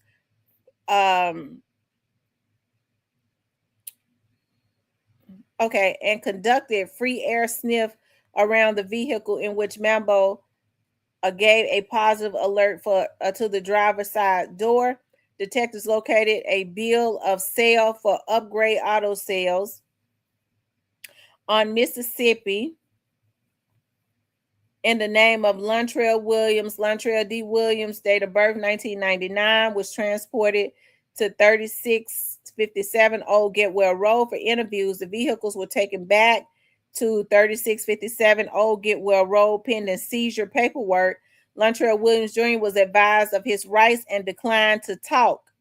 Detective Warren transported evidence to 201 Poplar. The marijuana tested positive for 1.2 pounds. The total of currency at the property was $40,984. Two interest forms were completed for both handguns. Detective seized an unknown number of coins that would be counted and tagged during business hours. Okay.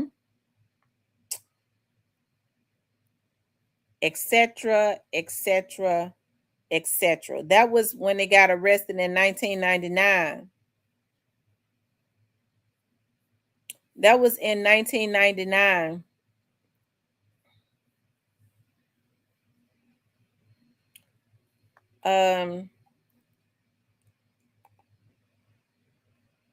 Let's see.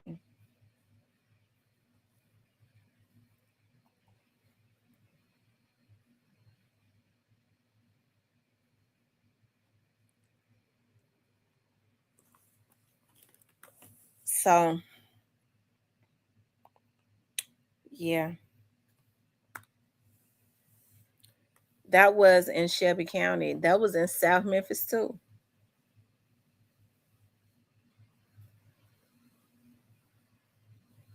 They went and busted in on the house. On the house. It's 90 degrees already, y'all, and it's only 10 o'clock. And my mama making me get out and go get. So I told her I want a potato salad for 4th of July, and she making me buy the potatoes and the mayo and the relish, the sweet relish. So I guess I need to get out because she said she's gonna be through cooking by 12. So I guess I need to go on and get the potatoes so she could boil them and stuff. I guess she boiled them. I reckon. I don't try to fix no potato salad because my mama makes the best potato salad in the world. I don't want to know how to cook it. I want her to cook it forever.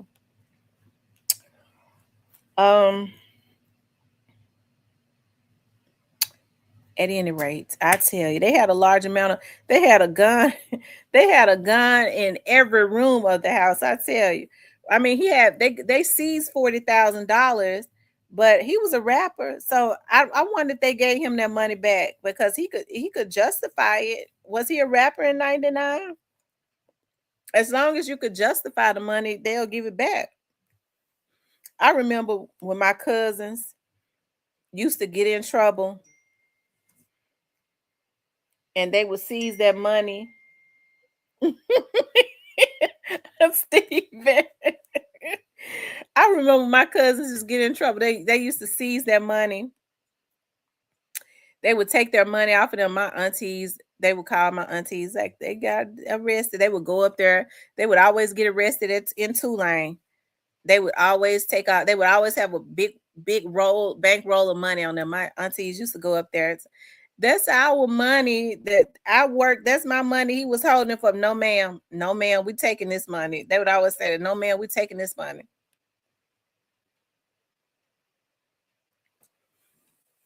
It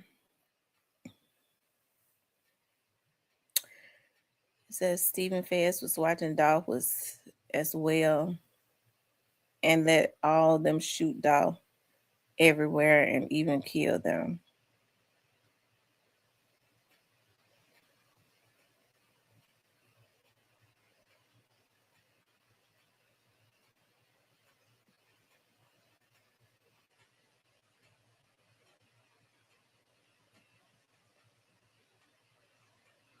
Said feds in Boston don't even let you kill anyone. They will watch you, and when it's time, folks start killing. They pull up. Down south is different. Yeah, it is different. They're supposed to intercept.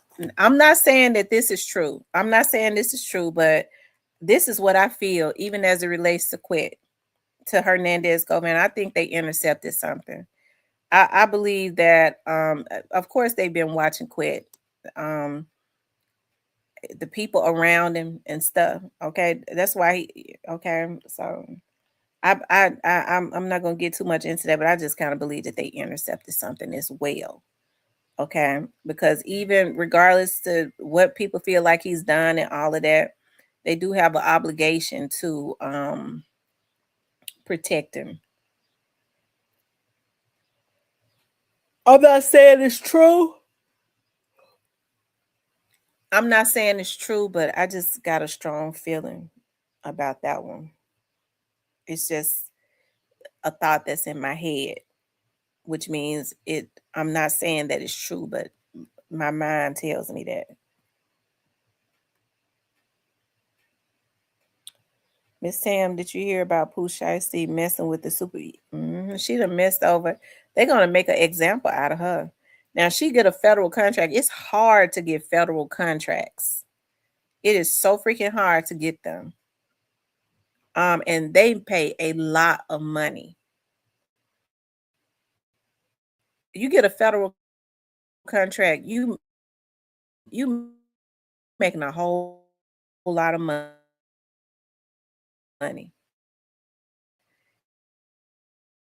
Some charges, and they're gonna make sure it be on her background.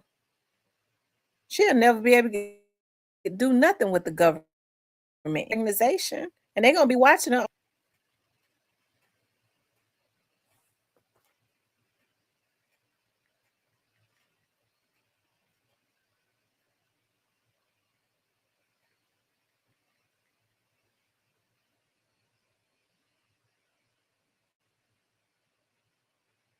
So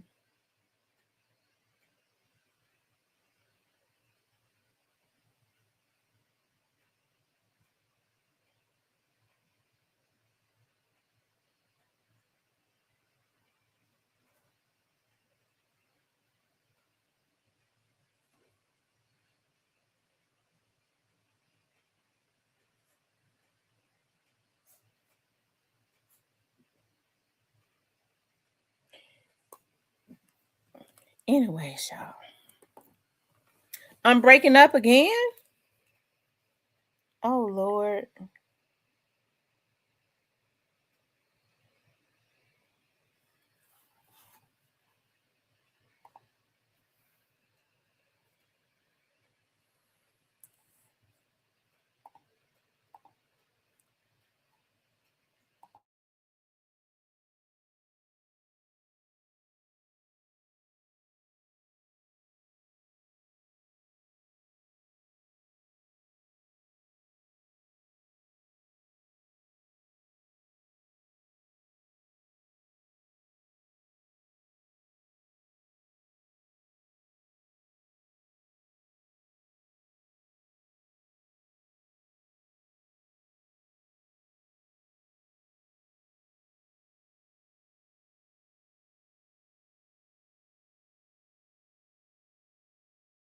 So Tim, I said the same thing, and she gave Pooh Shiesty the extra hours the night they did that to Gucci.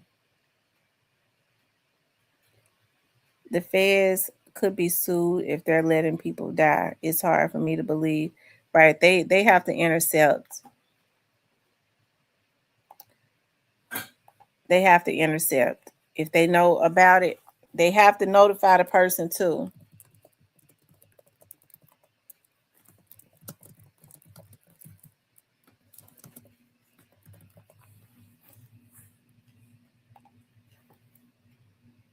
Yeah, they also have to notify the person.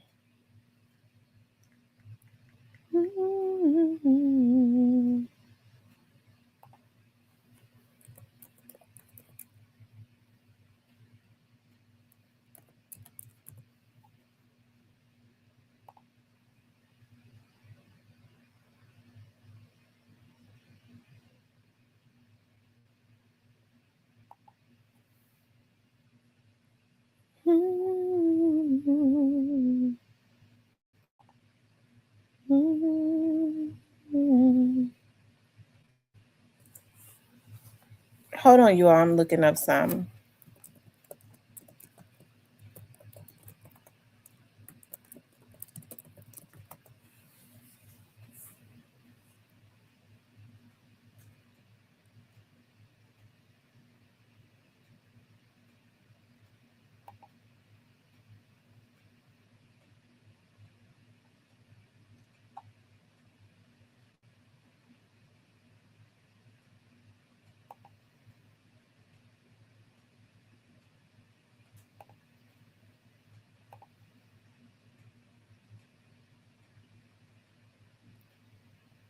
Hold on, y'all.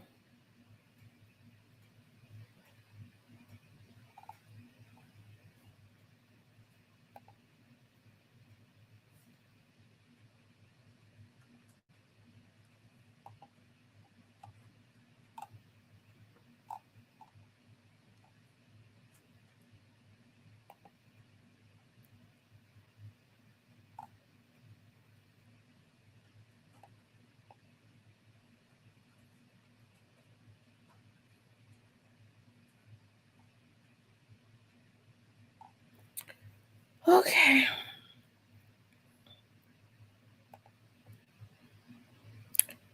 Tam, text me a picture of your plate today.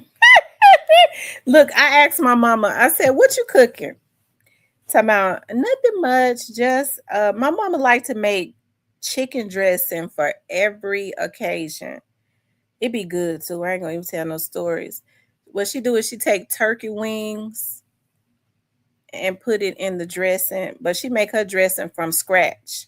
She don't use no stove top or no. She make all of her stuff from scratch, and she use all of the fresh seasonings and all that. It be so good. It have a spice to it. Oh my God, my mama makes the best dressing, and she said she making greens, and I can't wait to eat some of those too. My mother's greens are so good, and I asked her to make me a potato salad.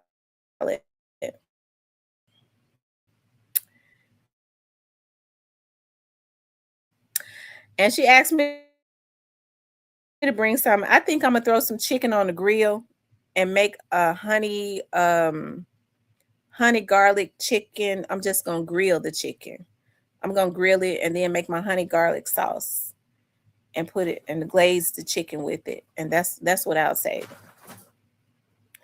I told my I don't even like taking no cooking food and taking it because my kids are so used to like my mother's old fashioned cooking. They don't necessarily they'll eat they like my food, but they prefer my mother's old fashioned cooking over my modernized cooking. Okay. Over my modernized cooking. Like I do with macaroni and cheese, and I do like a 6 cheese macaroni and cheese. And they'll say, this ain't like granny's. Mama, what kind of why you put all that different? My granny's ain't like that. Granny just use 1 cheese. I'm like, okay, and I like mine to be. So I also make another macaroni and cheese. I make a Cajun style macaroni and cheese, and it'd be really good. And they don't like that either.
Hello?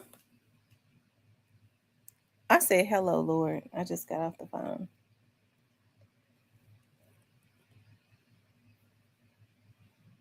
Hey, she Johnson. Let me hold on, y'all. Let me call my mama. I told my mama, I told my mama to make sure she add all of my subscribers and stuff to her prayers when she get up in the morning too.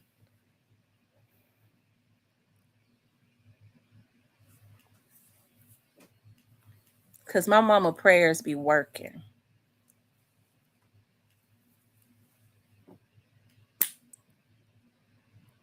I'm calling her right now, you guys. Hold on.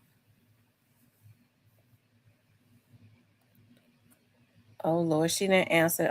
I be flipping out when my mama don't answer the phone. I am very obsessive. Okay, she don't answer that phone. I ring it and ring it and ring it, and I send the police over there and everything.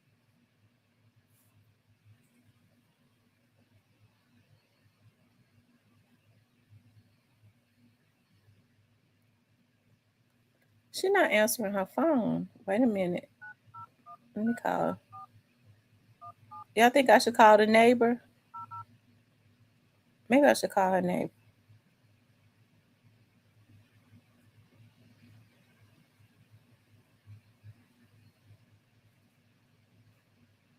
Hey, Granny not answering the phone. Oh, she on the phone. Well, why she? I was ready to call the police. Why she? Why she didn't answer the phone and tell me she was on the phone? Why she ignore me?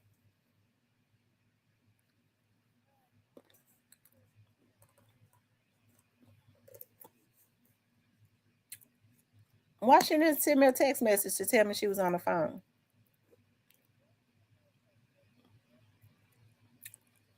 Well, no, but she normally send me a text message and tell me I'm on the phone. Well, she started cooking yet?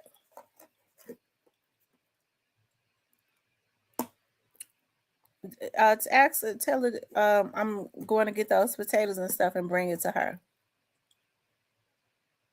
for my potato salad.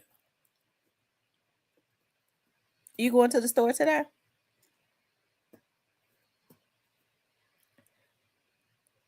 Brezzy, you know you wrong now.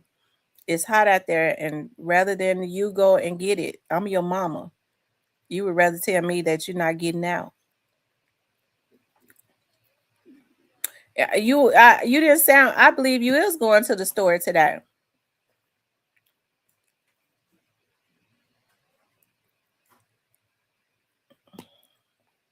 Okay, but I'm your mama though. You should want to go get the potatoes rather than me.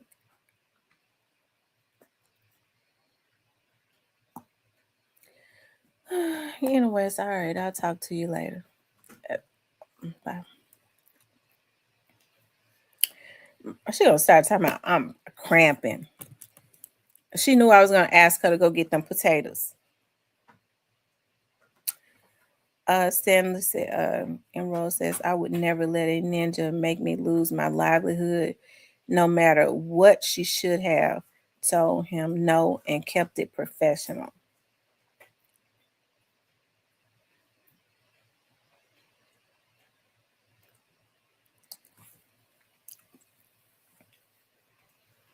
My mother is cooking. I'm going to grill. Um, I guess I'll grill today.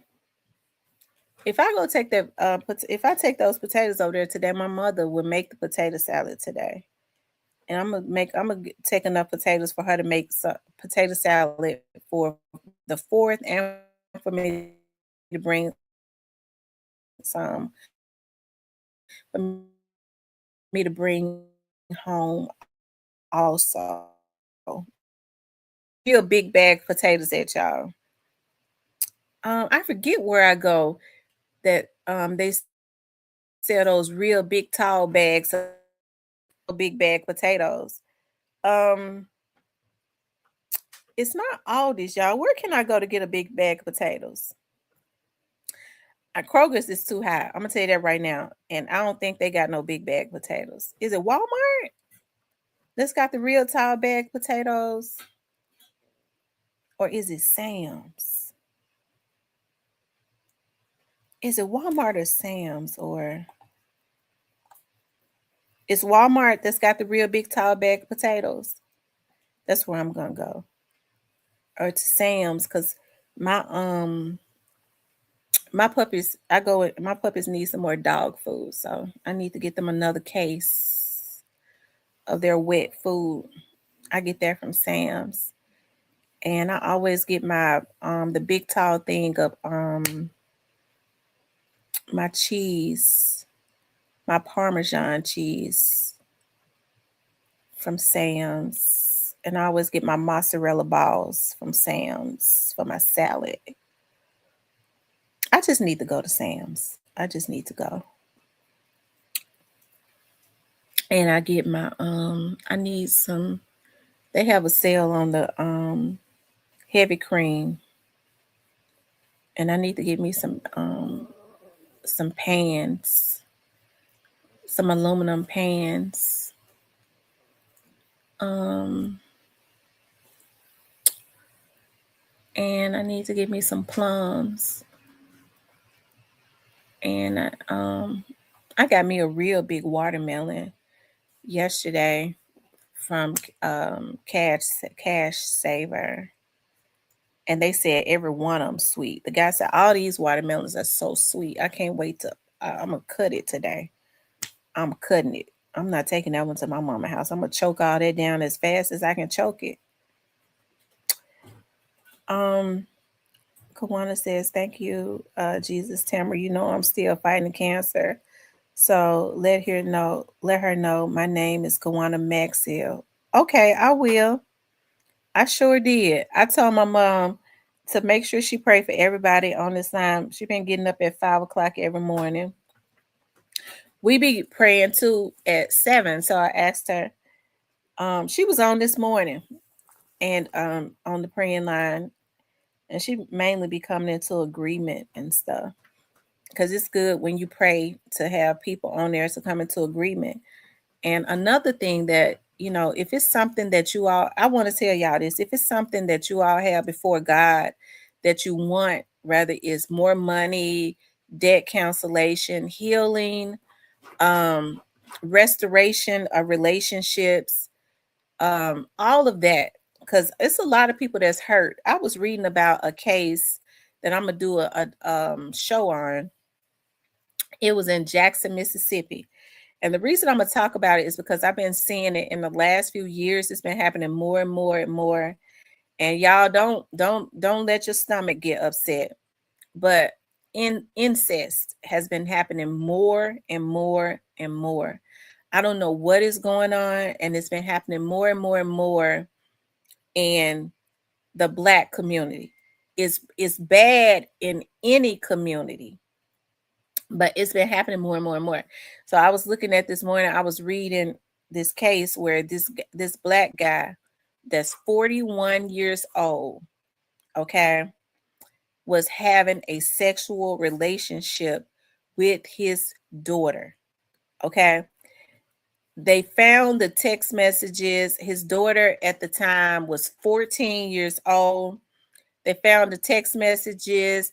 The mother said she started noticing that he started wanting to spend more time with his daughter and all of that. And she said, because he had never been a involved father.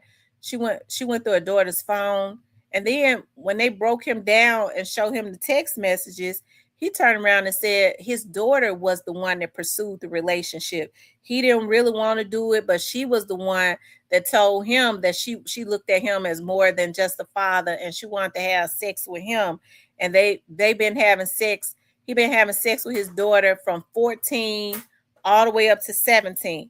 Let me show y'all his picture because he need to be showed. Hell, let me show y'all something. He got to be showed.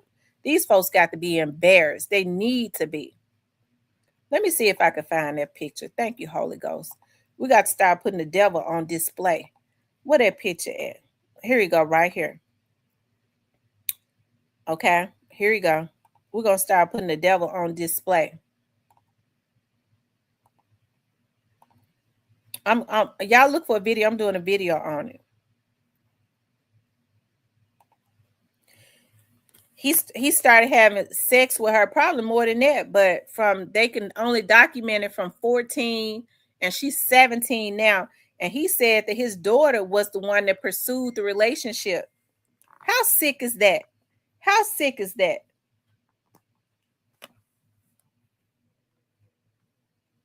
I'm gonna tell y'all something.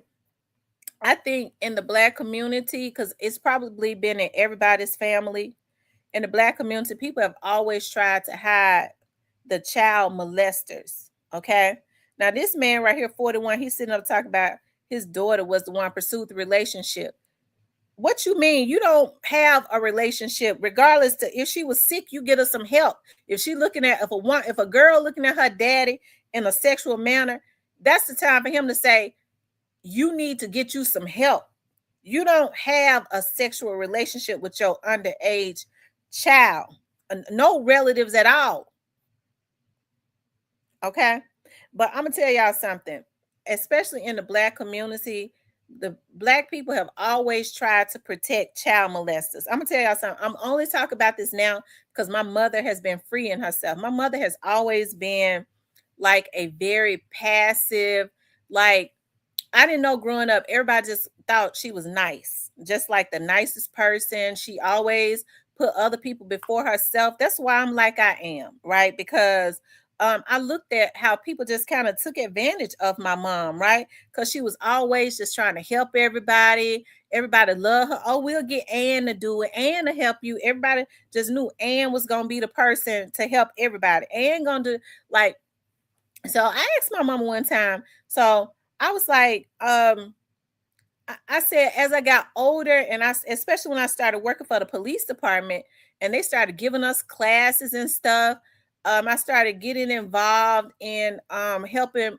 battered women and stuff like that. I asked my mom, I started getting certifications and stuff and learning the characteristics of women that had been molested, right?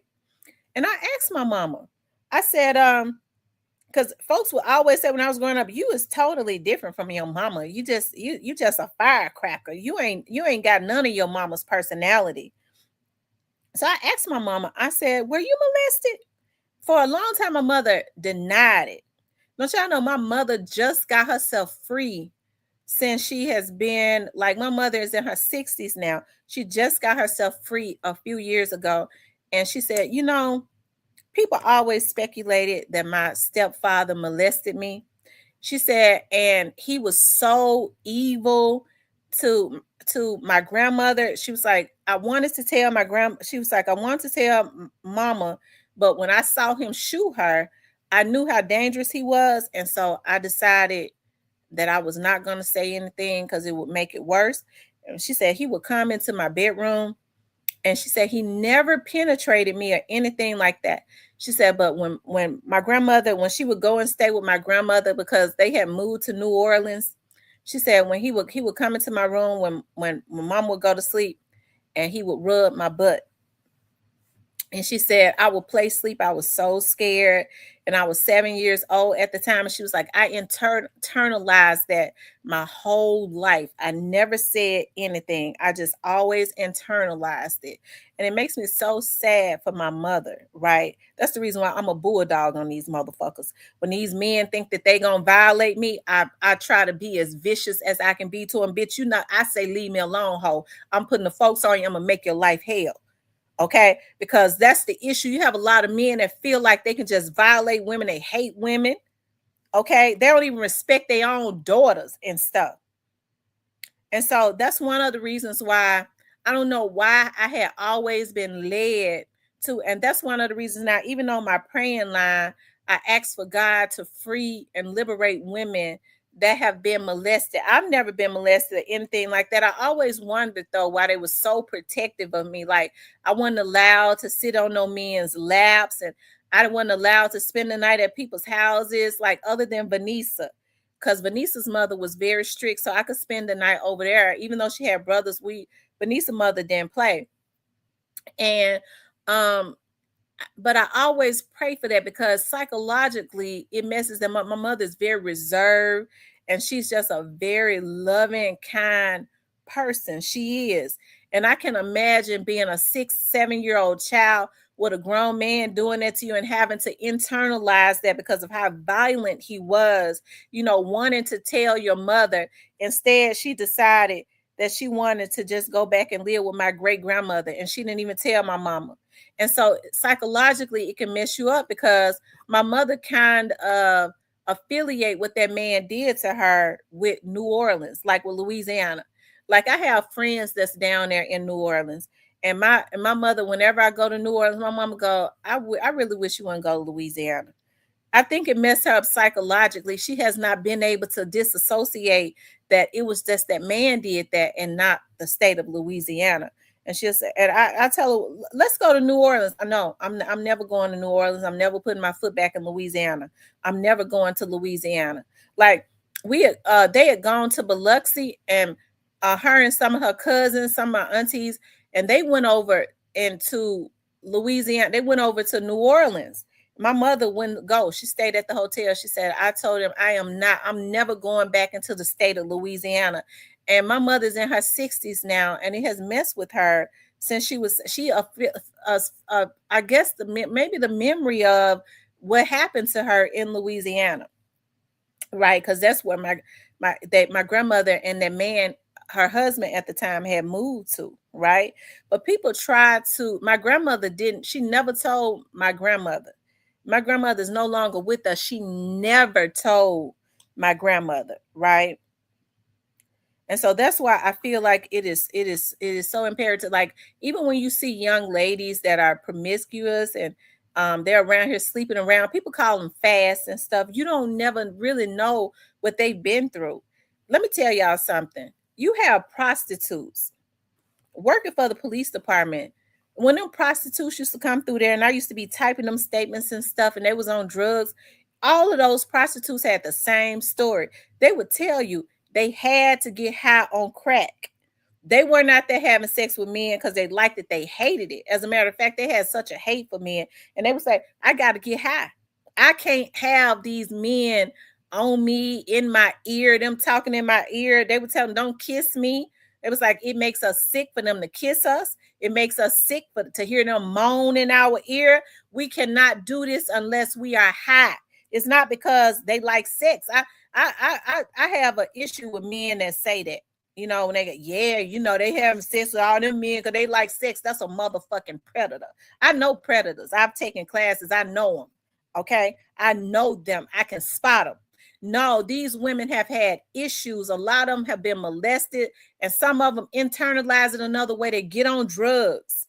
Okay. They've had their uncles and stuff to actually penetrate them as children, get them pregnant as children, and it messed them up. They start getting on drugs at 10 and 11 years old.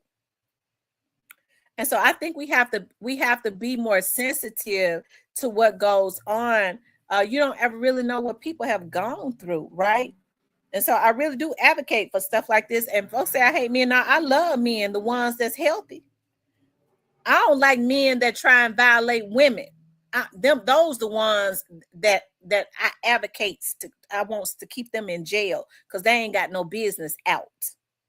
Okay, but a person like this right here is sick. Okay, and I think it's time to start shaming these. It's time to start. They need to start putting their faces back on the news like they used to do. Now they talking about these predators got rights. They used to put their damn faces all over the TV to let you know this is a pedophile that was having sex with his own daughter.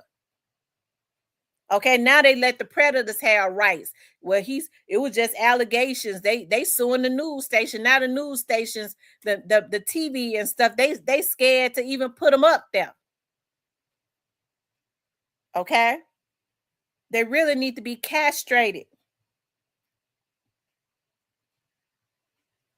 All the women that's out here, you got women that I mean, they messed up in the head, but you got other grown women that's doing, they just be wanting some money. I be having sex because I want some money. I wanna live this lavish lifestyle. Go pay them. Why you got to be out here trying to take and violate women and especially children? Okay. My friend Green talked about right now. He said, you know, Tam, I was sitting at a friend's house. He had a little get together. He said he had a guy there. He said we were all sitting outside and some little girls were walking down the street. He said one of the friends that were there didn't know I was a police officer. He said the little girls walking down the street. He said the dude got them some fine little girls. He said the other dudes knew. A lot of the other dudes that knew I was a police officer. He said they told him, nigga, you sick. Them little girls. Yeah, they fine. Oh, they said, nigga, you sick. Don't you know it's a police officer sitting right here, nigga? You could go to jail. Them little girls. How you gonna call some little girls fine? Okay, and Green and them in their 50s and stuff, 60s.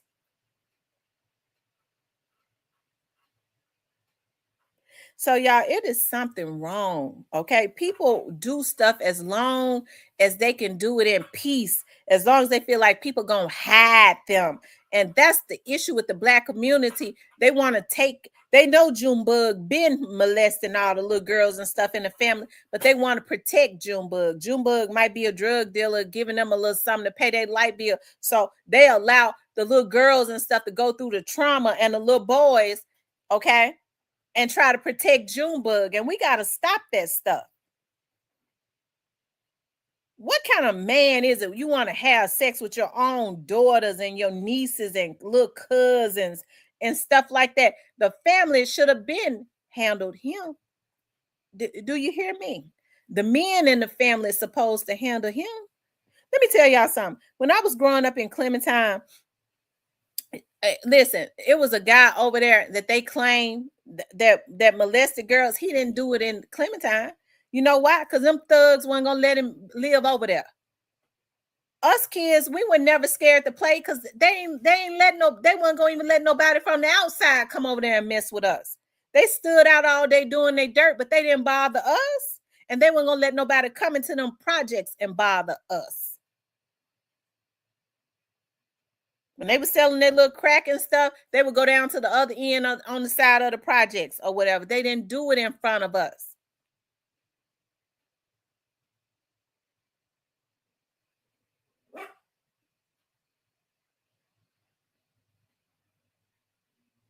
Said in the state of Alabama, you getting the death penalty. So I told my mama, I said, you know what? I'm so happy that you getting yourself free from that. But she just pray about it and internalize everything. I told my mama, I really want for her to have a voice. I think it would be so good. I really want to open up a organ. I want to, I know there's copycats in the background from out of this that be living in Memphis. So I'm not going to say exactly what it is that I want to do, but I'm gonna get with some people, and there's some stuff I want to do, and I want to do it in the name of my mother. Okay. Because I can only imagine as a 6-7-year-old girl having that man do that. I really wish you would have told my grandmother, but my grandmother had he was violent. But my grandmother was always a strong woman. Like my grandmother, she said she already knew that she would have killed him. That she would have killed him or he would have killed her because he had already shot her. And that's what I get to talking about. Like when people say, that voodoo and stuff ain't real. Yes, it's real because that man family dealt in that voodoo and stuff. And I don't know, it traumatized both of them. If you think about it, my grandma never talked about it though. My mother didn't either. Those are two people that when they didn't really talk about a whole lot of stuff. My mama still don't. I have to pull stuff out of my mama and she get real mad about it. She'll say, you ain't my mama. I go, but it's really good if you start talking about it and being a voice. But I just know this. I think that's what cultivated her relationship with God so early on, because I don't know what it is about the type of relationship. I always say this that my mother has with God. But when my mother started praying, stuff starts happening. I've seen the manifestations of it. Everybody in my family calls my mother. When something is going on, call Ann. I don't know what it is about Ann, but them prayers get through. Call Ann. Okay, it's just that it's because she's very dedicated and she's been doing it for so many years, getting up at 5 a.m. and taking her chair and going down to the end of her bed and just praying and going into the spiritual realm. Okay. So shout out to my mom. My mom always say, well, you always talked about your dad and this and that. I'm very protective of my mom because believe it or not, like my mother is such a loving person and she's just rare. She is so rare, like a really pure heart to be in her 60s. And because a lot of people is a very selfish. She is so selfless. She is so selfless. I don't know of another person on this earth that is just as selfless as her. And so I'm very protective of my mother because she is definitely a rare gem. And everything I do, like even with working hard and the visions that I have and the things that God is going to do for me, I always say, God, I want you to do it because I want to be able to do this for my mother. I want to travel the world with my mama. I want her to see and just for the last years of her life to be everything. I'm not getting with no man that's not going to let me take care of my mother. His ass got to go. Okay. He got to go. If he don't think my mother's never going into a old folk home or nothing like that, she's coming with me. And God is fixing it right now with that will be able to happen.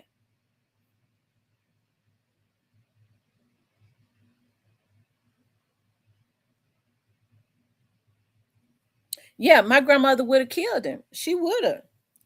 My grandmama would have killed him.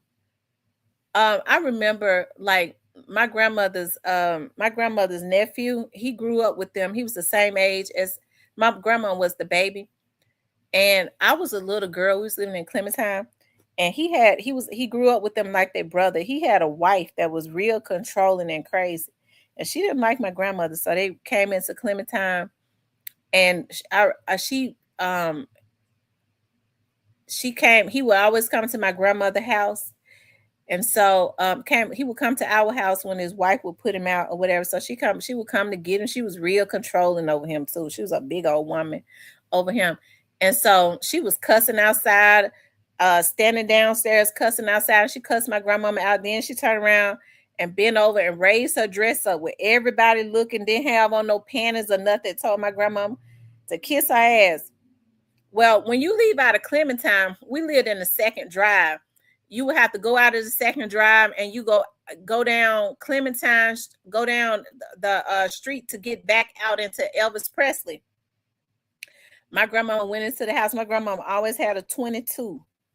My grandmama went in there and got a 22 and shot at that lady. And that lady was speeding out of speeding out of them projects so fast it didn't make no sense. James said she sped out into the middle of Elvis Presley. Y'all know how busy Elvis Presley is. Sped out into the middle of Elvis Presley with all them cars coming.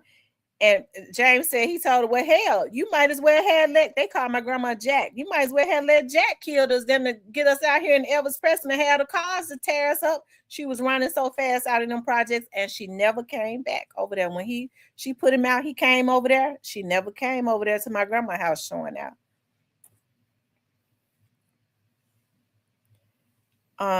Black Barbie says, Tams, do you think that one day she would get on the live streams and just talk about and have conversations with us about basic things? If you ask her, I'm going to ask her to.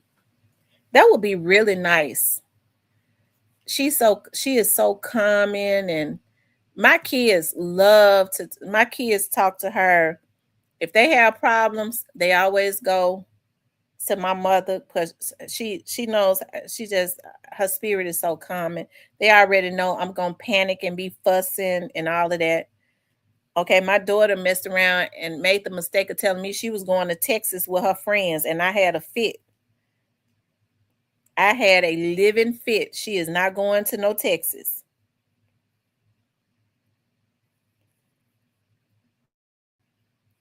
But then they tell my mama, well, you don't know people and this and that. You need to pray about it. And I don't know if that'll be a good idea. But not me. You're not going. You don't need to be with people you don't know nothing about. I can't soften the blow. People, the girls on her job. Then the girl goes somewhere with the people on her job and then they killed her or something. I think that happened down there in Texas. She ain't going.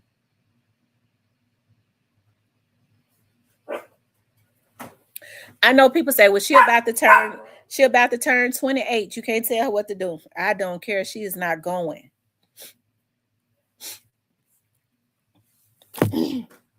Because I think a girl went somewhere from her, and she went out of town with some people in Texas. Went down to Texas with some people from her job, and they ended up beating her to death or something.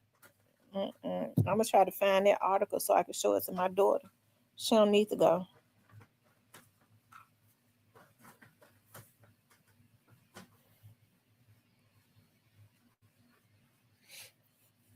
We're going to Chicago in a few weeks, and we're taking my mother. That was one of her gifts. She's never been to Chicago. Me and the kids and my they've never been. None of them have ever been to Chicago. None of them have ever been to Chicago. And so we bought my mom a ticket, and we got a nice hotel, and we are going to spend a few days in Chicago.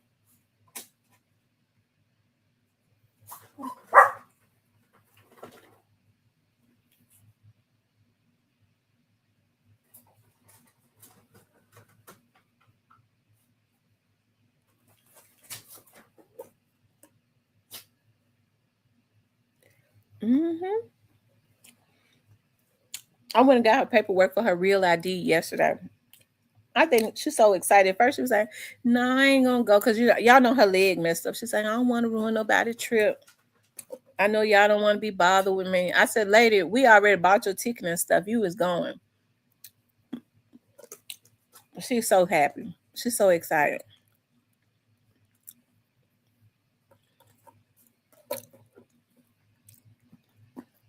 We paid her taxes for her on a house for her birthday. That money she be saving, It's burning a hole in her pocket. I think she want to go to the casino. She like to go play the penny machine. I said, Lord Jesus, if I had to go to a casino and play a penny machine, I wouldn't even go. When I go, I'm going straight to the dollars because if I'm gonna hit big. And if I lose whatever I got, I'm gonna turn around and walk out. 50 cents. I'll pay the 50 cents, but I ain't paying nothing less. It ain't worth my time. I sure ain't gonna sit and play no pennies. Who played the penny machine? Why people play the penny machine? If you hit a whole lot of pennies, it might not even be but $50. Shoot. That's a waste of my time.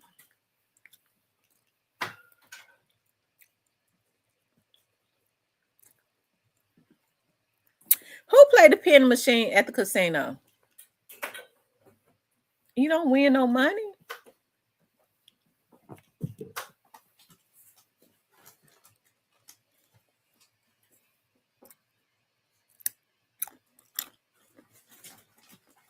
But I don't go to the casino though. I need to go. I need to go so I can win. I feel like if I go to the casino and I lose like $200, I could have bought me some heels with that. If I'm gonna lose some money, have me stressed out.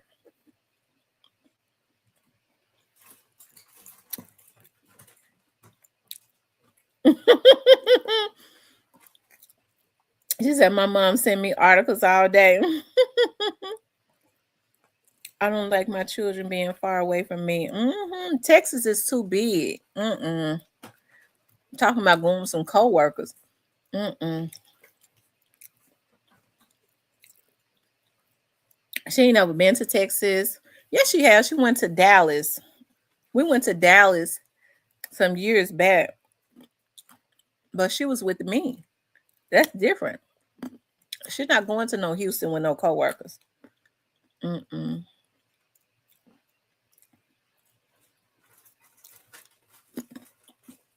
I don't trust them.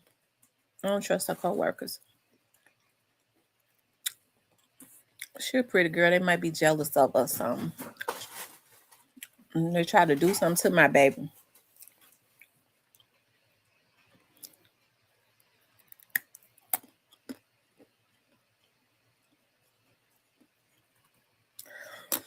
Anyways, y'all, let me get out of here so I can go over here to the Sam's so I can go ahead and get my mama this stuff to make my potato salad, and I can come back and grill, get my dog food and all that. Hey, She Johnson, let me tell you something, girl.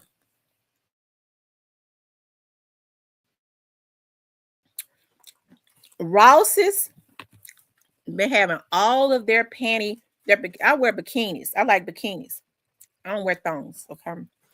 They've been having all of their panties and stuff, all of their bikini panties and stuff on sale. They've been having like 10 on the rack for like $9.99, and they are good quality. They're nice. They're soft. The colors of them are pretty. They're beautiful, and they're bras. I've been racking up. I've been losing all this weight.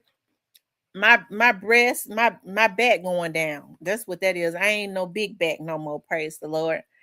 I'm back in a 36D. I have been buying 40Ds. I can't fit them no more. Thank God. My breast back into the bra size that it's supposed to be in. And I've been racking up, and they've been having them on sale. Y'all go to Ross. Go to and go to Burlington. Go to Ross and go to Burlington. Yes, go to Ross, go to Burlington. I'm gonna tell you who got the best panties. Juicy Couture, BCBG, and Steve Madden. Those the only type of panties, the only type of bikinis that I wear. And they're soft and they're nice, and they got them in Ross. They're over in Ross, and they've been on sale. You get like 10 or 12 for $9.99. Go get them. I'm telling you, they're not the hard. They really soft. They be hanging on. All of them be on the rack. Okay.